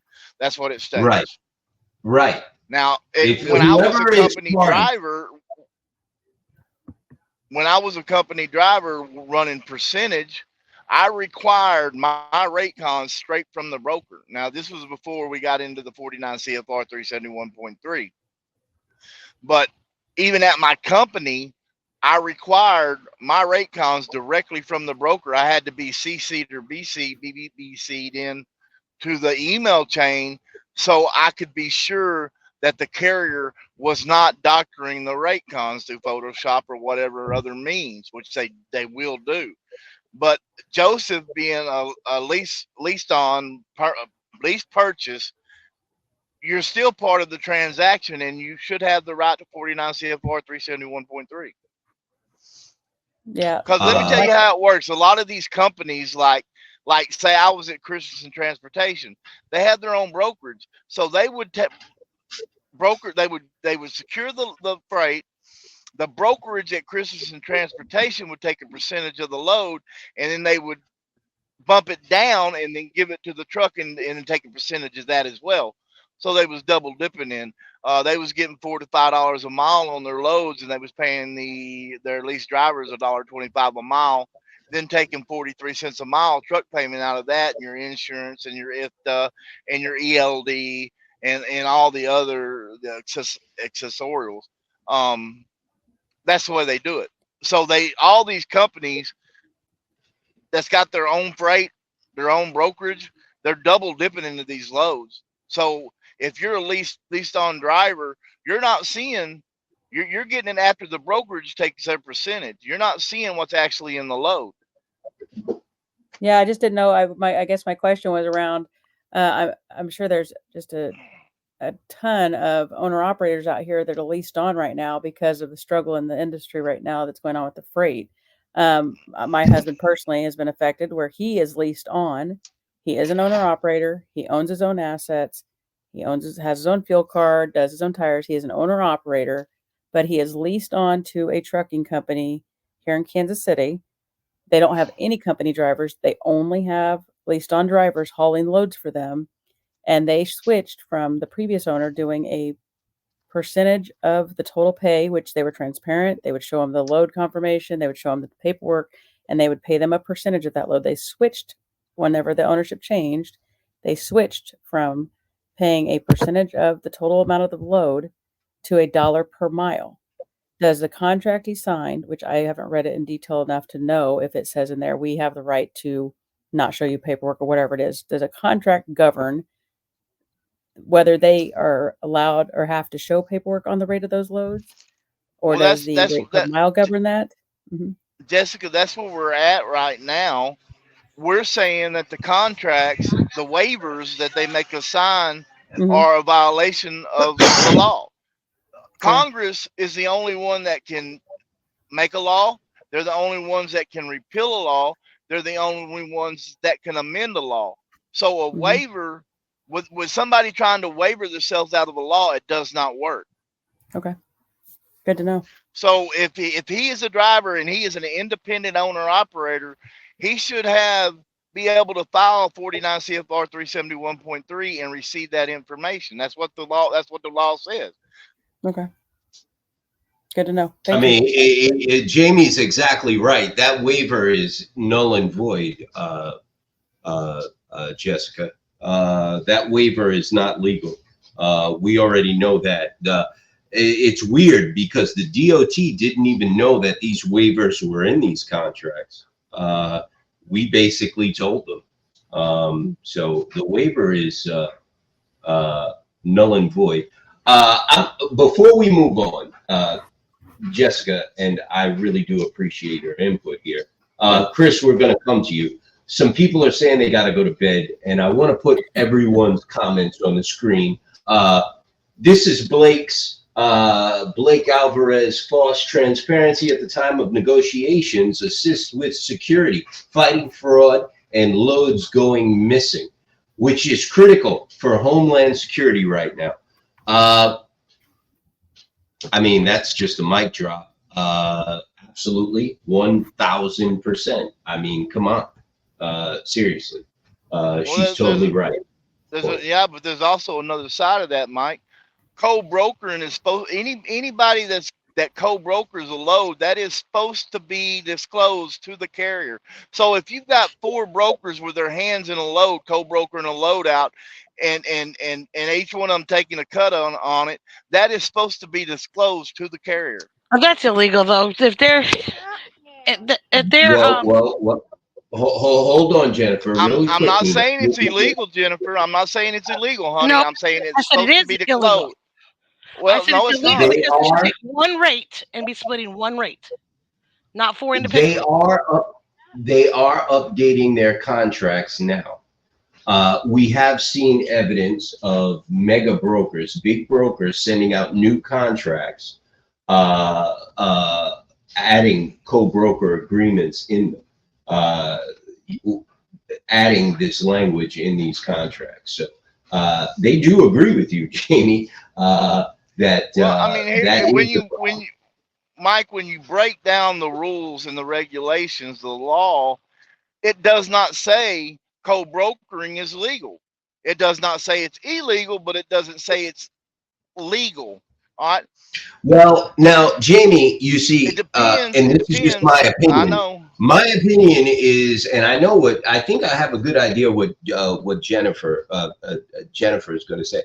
This co-brokering situation, in my opinion, was trumped up by the TIA. It is a spinoff of a type of situation that we use in household goods when we work with other carriers to move a particular customer's freight. There must be a co-agreement there. And the co-brokering agreement is a carbon copy of what we use in household goods. Is that the interlining? Right. Correct. And it's the same thing. And when we get audited, you see, I want to get to these comments before these people split. Go ahead. I want to show people respect and let them know that I'm putting their comments in here. We can But go back. you need to look into that, and you'll see where they got the co-brokering thing from. It came from household goods, and it was devised by the TIA. They came up with this co-brokering. But there's another side to that coin. In household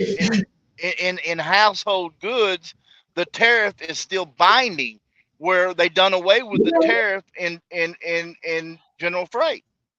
Right. You're totally right. That's right. And in look, that goes back to the 1980s, bro. I don't even, except for Joe Biden and Chuck Schumer, I don't think there's anybody in Congress now that was around back then that you can blame for that one. So that I actually have a meeting with Chuck Schumer on December 20th. If you'd like, I'll definitely send your concerns to him, because I'm sure he was there with the Motor Carrier. He was there, actually. I checked when the Motor Carrier Act of 1980 was voted into law. I'm going to ask him if he voted yay or nay on that. I'm pretty sure it was a yay.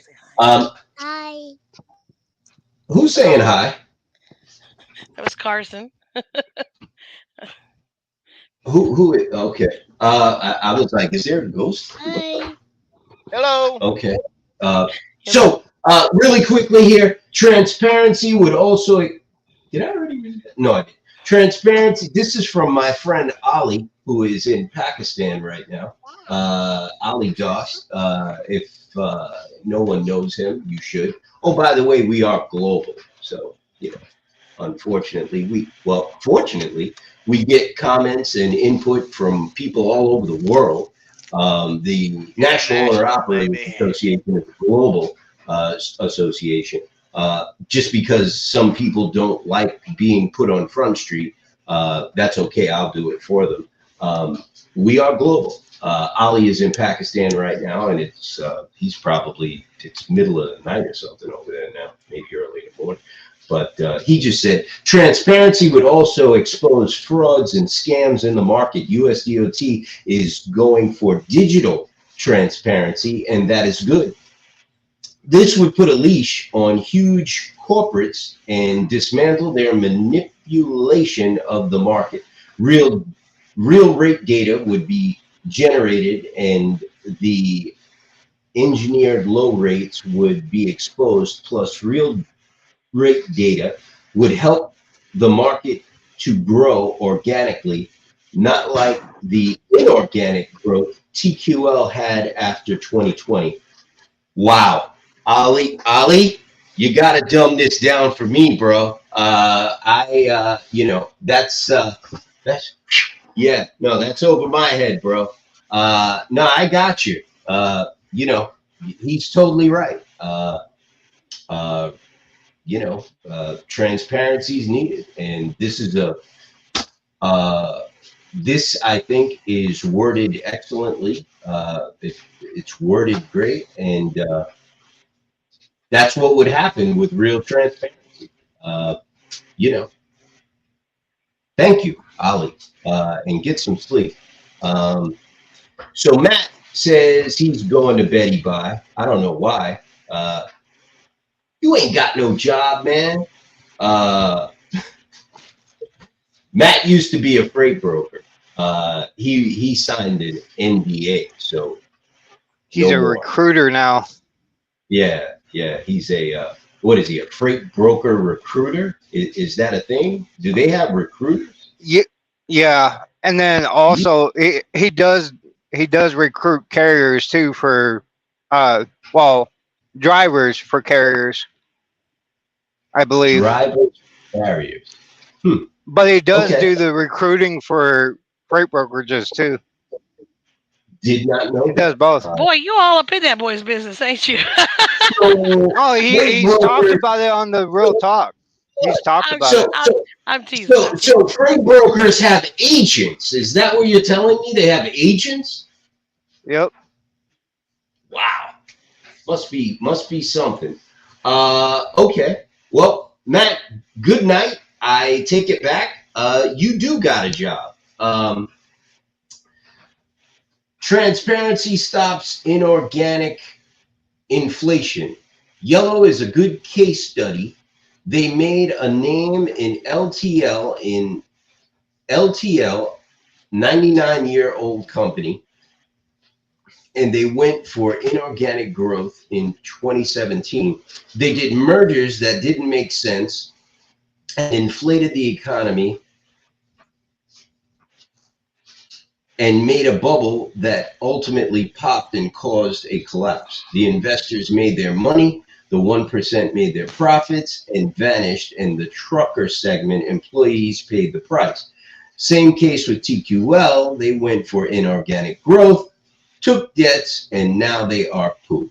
Well, you know what, Ali? I'm going to have to challenge you on that one, but we're not going to get in here on this. You know what? I'm going to challenge you on our Zoom meeting this weekend. So knuckle up, Buttercup. We're going to have a debate on Zoom this weekend. And Alex says all up in his business. Yeah, Chris, what do you know more about? You know more. He talked about it on one of the shows. Yeah. Chris is having too much time on his hands at home. He's been doing some digging. Chris, Yeah, Chris has to get back to work. Chris has spent a lot. I of time actually on like their their show. He's spending more time on Yeah. their show than he is on ours. Oh, bull Okay. crap. You know what? You know what? Listen, everyone. I think we covered a lot here today. We're coming up on the second hour. It's already 10:30. I know Jessica's got to go. We've got people trying to go to bed. James looks like he's already knocked out. 249 more miles, y'all. How many more, Jamie? 249 more miles. No, you're About what almost I there, got bro. to Phoenix. You know what, Chris? We didn't give you a chance to respond on transparency. If you want to respond on that, you absolutely can, sir. I agree with everybody what they said, and this load that I'm doing right now, I actually talked to the broker because I seen that in the contract that they're actually willing to give transparency if you ask for it. Really? Yep. Yeah, you We told thought me about that. we were actually on the phone for about 45 minutes, hour talking about it. Right, right. And I brought No, we're- every single one of those comments up because he was seeing the asking why shift, why y'all. we're We're seeing pushing the it. shift. Before we go, I just want to say thank you to Matt and Alex. And oh, by the way, Jamie Kiwi was here all the way from New Zealand. Kiwi was actually here, and I believe Carmen was here. I don't know if they're still here now, but I just want to say thank you to Alex and Matt for being here. You guys are always welcome. You have an open invitation if you just want to hang out in the group, or if you actually want to grab a camera and come on the show anytime. I'll send you guys an invite. You're always welcome to come to the show. We'd love to have you. Come sit in my living room. Yeah, we see we got a lot of room in Jennifer's living room there. She'll play piano for you and everything. Kiwi is, of course, in New Zealand. Thank you, Kiwi, for Hello, Kiwi. being with Love us. you, baby. Thanks for Say coming, again? Kiwi. Yeah, and Mr. Joseph T. Langone, I assume we will have to start calling you His Honor soon. Is that what they? Is it His Honor, or is it honorable, or what is it? What is it? To do judicial statures. The judicials are Well, watch the that your fool in that truck, judge. that HEB truck. He'll run over your ass. Yeah. No. Most of the time they just call us Yeah, he's rep doing the and then smart thing, driver. name, Get but- out of his way. He's an idiot. But no, Yeah, Jamie's y'all, on his, I ain't nothing special. no, I'm just here- he's on his CB. Joseph, Jamie's on his CB, brother. He's not talking to you. Yeah, I was on my CB. The HEB truck almost run over me, and then almost run over the truck in front of me, running up against the wall. I was telling him, better get out the damn way. That dude will run over you. Right. He almost Dan- got my mirror. Duh. Congratulations getting on the ballot too, Joseph. Good work. Yeah, Joseph called me up. I don't even remember Hi. when. And I believe it was last week sometime, and told me he was walking in to the GOP office. Is that Yeah, correct, Joseph? I was wow. like half out of it. I think that was the day James chewed my asshole open because he didn't get what he wanted on those tires, and everybody was like, and I was just like, I think I was just shutting my computer off and getting ready to fucking go to bed, and you called me up and told me you were going to be going into the GOP offices in Texas to submit your paperwork and everything, and I was like, yeah, I mean, I want to say too, congratulations, man. No, I thank think you. I think you'll be it a was- great addition to Congress, sir. Thank you. I also Yeah, no, want to. I also want to let James know that the tire discount. I could tell you right now, I paid the same price for a Yokohama steer tire that I did for a Xena Chinese tire. Brother, the same price. First of all, I'm going to tell you right now, those Xena tires are all right. I had them on They my, are. they They're are not bad, but I like Yokohama's better. They last longer. You just To trying me. to be a cool kid. That's all. No, I'm I- just Look at my letting new them Nikes. know that Look the at my- discount look at my is there. Nikes. Look at my I'll take Nikes. Look at my Yokohama any day of the week. I don't care. Yokohamas are fun. That's a good time. Alex says, ha ha, thanks for the invite. I will chill on your couch, Jen. Thanks for keeping me company. through 3 a.m., 5 a.m. local time and shoot me an invite. Stay safe to everyone on the road and keep fighting a good fight. There's enough pie out there for everyone to eat. Absolutely agree, and I'm sure everyone will agree with that. I think what's important here is we need to stop with the rhetoric, and we had this. We had a conference called the Big Meeting about a month ago about exactly what pretty much Alex said. You know, we're all in this together, and we need to stop with the rhetoric. We need to stop with the name calling. We need to stop with all the, you know, back and forth, and we need to just work something out that benefits us all as a whole. There's enough out here for everybody, whether it be service providers, fuel card people, factoring companies, insurance brokers, owner operators, carriers, freight brokers. Listen, man, we got to work together. It's like an ecosystem. We all help each other survive, and we can't be at each other's throats. We have to learn to work together, and that's what's going to lift us all up. You know, I know. I understand capitalism. I'm from Wall Street. I understand capitalism. I understand, but you cannot go to sleep feeling good about yourself when you know someone else is failing and dying and slowly rotting away.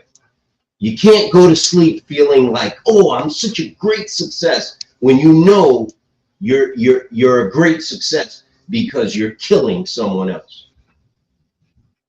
I can't do that.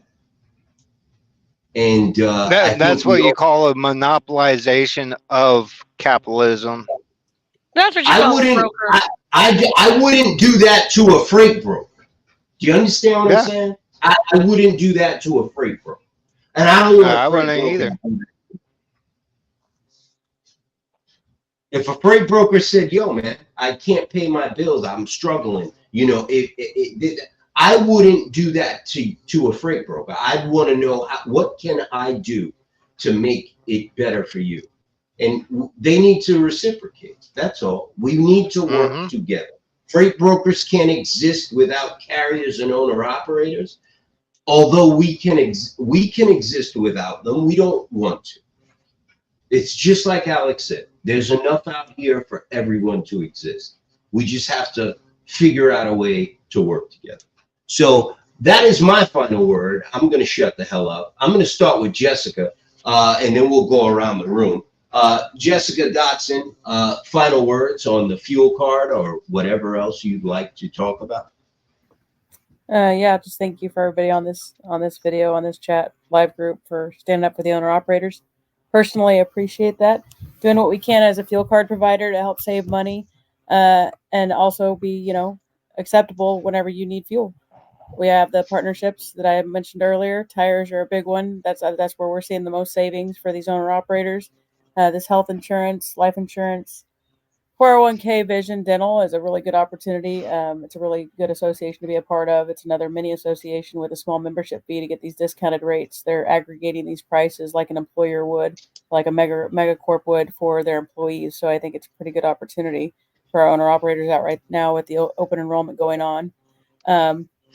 But yeah, fuel is one of the biggest operational expenses. I'm excited to see what Noah's got to offer for the insurance side of it. We're here to help save money alongside with you guys. If you guys come across an opportunity that you feel like you're getting a better deal with a different fuel card out there, bring it to us. Let us look at it. Let us do our best and see if we can get you a better deal.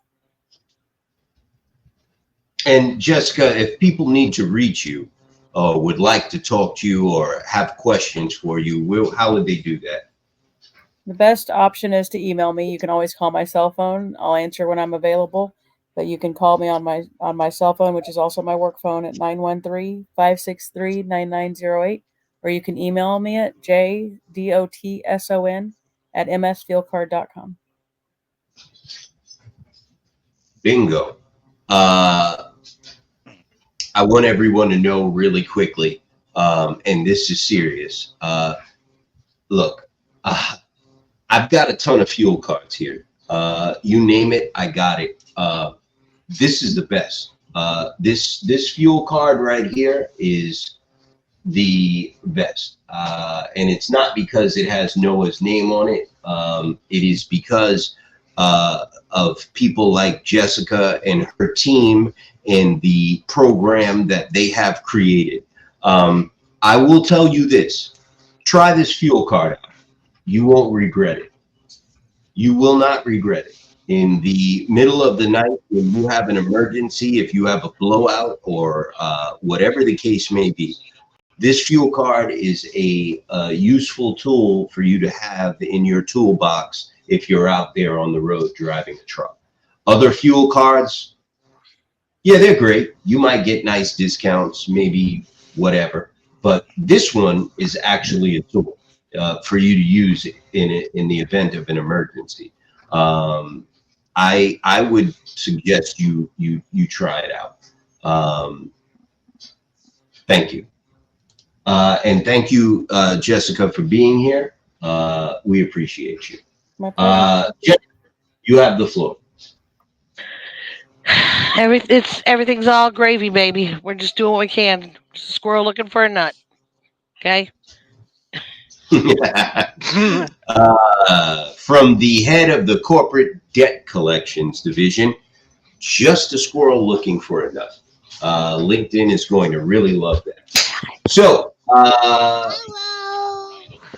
Hello. another hello. He just like say hello because he Joseph, hears me talking to you guys. Joseph Langone, I believe we got your last words. I will go back to you if you'd like. I want to go to Jamie and Chris real quick. Mr. Anderson, go ahead. We lost James Anderson, but we still got Jamie Anderson. Go ahead, Jamie. I'm coming at you live from the butt crack of Texas, Austin 35 South.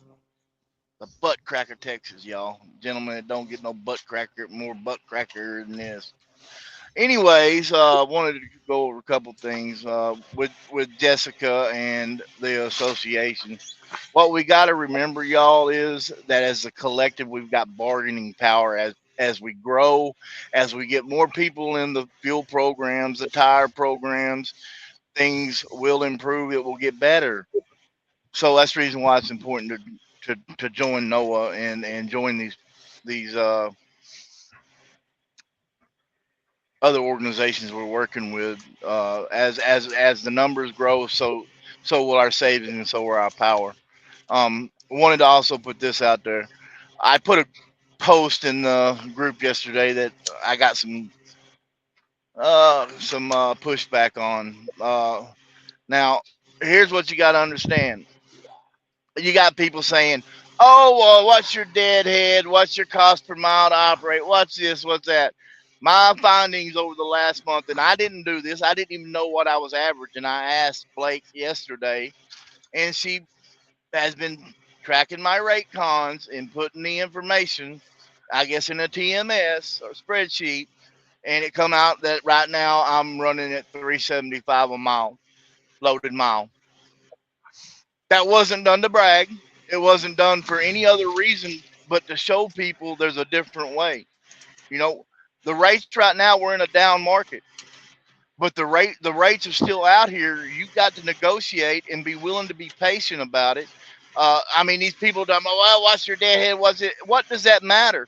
Does a broker include the deadhead miles on the load board? When you look at that load board, it says it's $2.15, $2.25 a mile, and I'm running 375 a mile. No, it don't.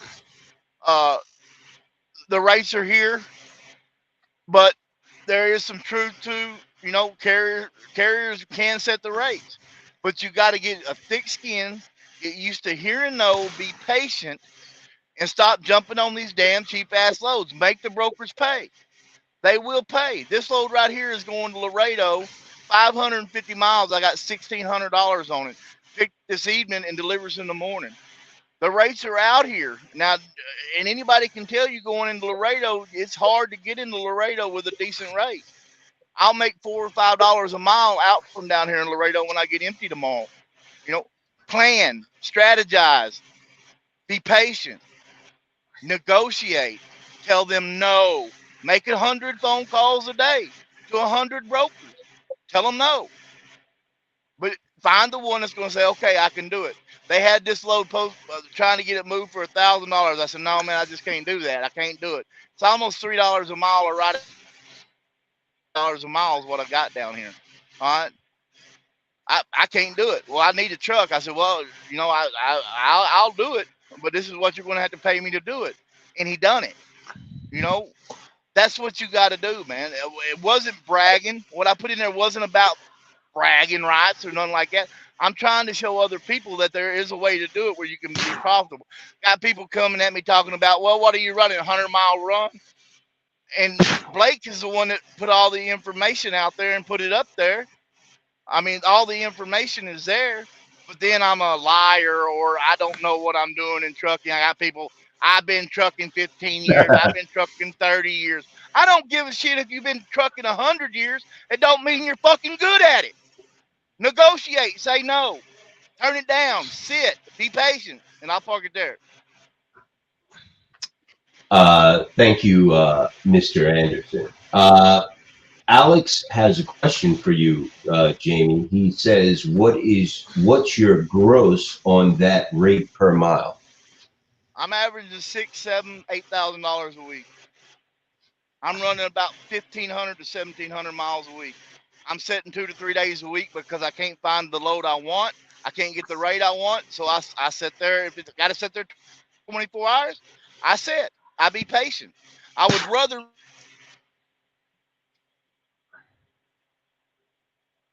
I think we just lost Jamie. Go ahead, Chris, until Mr. Anderson comes back. You've got the last word, Mr. Bennick. So to Jamie's point, I sat at home for a week trying to get a load. No one would come up. Finally got this load. $3,200 to go 900 miles. Negotiate. It's not- Tell them no. Yeah, exactly. You have to tell them no. You got to be willing to tell them no.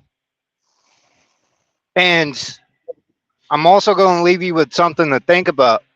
We all can work together and disagree on things because every good idea comes from multiple people. Kit. Can I say something about that? And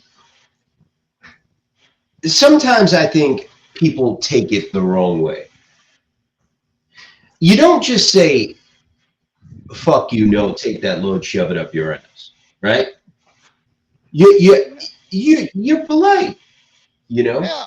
You Tell know, them maybe yeah. next time. Maybe That- next time. that's Maybe we can too work next low time. for me. I can't do that. But if you decide to come up to my rate, if you decide to come up to where I'm Mhm. at, please give me a call. Or if you still got the load in a couple of hours, give me a call back. Maybe something will change. I really appreciate it. Thank you. You know, I know it's hard. Amen. Amen. But that's what I Right there. You know, I never just say, fuck you, take that load, rub it on your mother tits. Blah, blah, blah. I don't do that. You know what I mean? I'm very professional and polite. And you know, a lot of times, you know what's funny? And it's weird because I even had guys from TQL, they'd be like, yo, Mike, this rate is a joke. Sorry. You know what I mean? Like they used to tell, like, yo, Mike, this rate's a joke, bro. You don't want this. You know what I mean? Like they would come out. Yeah. Like you joke around like that. Like it's not that serious. Like look, this is business. It's not personal. Be professional. Be polite. It is a Yep. negotiation, and just say, you know, people respect that, man. People respect. One thing I know about sales is this, and I spent what is it? I spent probably 2.5 decades in sales, maybe 3. I lose count, but I always respected the guy that told me to fuck off. I always respected the guy that said, "Get the fuck out of here." No, whenever a prospect told me no, I always, who the fuck? What? No, you know what I mean? Like, how did this guy, when I hang up the phone, I go, did he just say no? Why did he say? I always respect the guy that says no. I always remember the guy that Look- says no. The ones that are lay downs, I never have respect for the lay down. Look, Yeah, he's a chump. But If- the guy that said no, I always remember his ass. And he Mike, was let the me one point. Mike, let me point something out. If you I was trying to ever, if you ever have a broker call you and you take one of them shit loads, they mark you down in their little book as you're good. You're good. And Yeah, they're you're gonna call you He's every the fucking clown. time. Yeah. He's the clown. Call him up whenever you got a shitload. You ever see the emails? We see in our database that you did these shitloads for us in the past. Would you like to take some more shitloads from us? Look. The That's thing is, true. That is 100% true. If you ever take a Yeah, shitload for a yeah. broker, you move to #1 on their call list. look. What Chris said about being polite. What Man, Mike said stop. about I'm being coming. Sorry, Jennifer. Always Jennifer. polite. Go ahead. what Mike 100%. said about being polite. It's the same thing that John and I tell y'all when you're fighting with a broker and you want us to come in and clean up your freight guard later. It's easier if you were nice to him and you didn't call him an asshole, on the phone before you hung up. So I mean, it's really sad that we have to say today. We have to preface things with use your manners, boys and girls, when you go out there and work in the real world with people. Be respectful of each other, okay? That's all it is being respectful, using your manners, being professional. Don't take the emotions out of it. It's not personal, people. This is business. Well, I mean, Jennifer, today I included you in an email chain Yep. dealing with a broker that the customer, Tyson, He's robbed a me cunt. for 2 load locks, $94. It cost me for them 2 load locks. I'm pissed off about it. And I'm going back and forth with them, but I'm I not getting jumped out of in. character and I'm not being unprofessional about it. I'm telling them I'm telling them firmly, I fully expect to be compensated for these load locks, being how my trailer was a drop trailer. They loaded my trailer, sealed my trailer, and did not secure my load and put my load locks back in my trailer when it is on the paperwork that the load locks was in my trailer when I dropped it. $94. Been going around and around with Decker for a week. I jumped in there. They didn't want to listen to me either. Real quick, Christopher, Alex has a question for you. He wants to know, what lane are you on for 3200? Burley to Phoenix, Arizona. Burley, Idaho to Phoenix, Arizona. Burley, Idaho, Phoenix, Arizona. Joseph, did you want to add something, or are you good? Fantastic chat. Appreciative to be here. I appreciate all your support. I look forward to being at the next space or next meeting that y'all have. Just developing my speech skills, man. I mean, I can't explain to you the difference that I have from the last time we talked to the last space I was on. I mean, you should have seen me on the first Twitter space I got on. I was all over the place and I was long-winded. I didn't know how to talk. But now I know how to keep it short. I know how to keep it sweet. I know how to make sure that my point gets across and respect those not only that are hosting, but are also speaking. That being said, everyone else speaking in this host, the ladies, the gentlemen, y'all have been fantastic. I love hearing your opinions. I love hearing the facts that are spit here because I know that y'all come with results. Y'all come with receipts, and I respect that with y'all. So just letting y'all know, I don't want to be a speaker. I don't want to be being in the spotlight of these spaces. I want to listen to what needs to be said and then apply that to the job that I'm going for. For when I get into Congress, I'm not going to K Street. I'm going to the people themselves. K Street doesn't run this country. It's you guys. It's everyone listening. It's the people who reside in this country that matter, not corporate interest. That being said, I appreciate the spotlight. I appreciate the microphone, and I look forward to being here much more often. Thank you. I just want to say, every time Joseph speaks, I like him more and more. I just want to get that. And that said, I'm going to end this show. He never with said that about me. That's true, Jennifer. This is my first truck and my first tractor, my first box truck and my first tractor and trailer I ever owned. I bought that box truck from Penske. That box truck actually bought my house and built my fleet. That tractor was the first tractor I ever purchased. That is an 07 Freightliner Century. It had a cat engine in it. I bought that trailer from United Van Lines. I paid $5,000 for that trailer way back when. And these were the first two trucks I ever owned. What I think is very impressive about this picture is I actually see my waistline. I'm thin. Look at that. My pants are baggy and I'm thin. Oh, and I have this weird expression on my face. I think a lot of people call it a smile. I remember when I used to actually smile and be happy. Yeah, but that is my first two trucks I ever purchased. That's till you made the mistake of getting into General Freight, right, Mike? Oh yeah, right. I did used to do household goods. I must get that out there. But yo, this has been one of our. I think this has been one of our better shows. I thank you all for being here. Jessica, sorry once again. I know you're probably sleeping, and I apologize. I am so awake, and you I guys think we drive got safe out there. 37 more minutes in this, Mike, to make that 3-hour mark, brother. Yeah, I see what you guys do. You try to keep me on you try to keep me here just to keep you busy because you're driving. Listen, go to XM Road Dog Radio. He'll keep you busy. Let's see here. We got one more comment. I love dumpling. Have a good night, everyone. Look, I love Jennifer too. Man, y'all better get off my dumpling now. That's my dumpling. Thank you, Blake.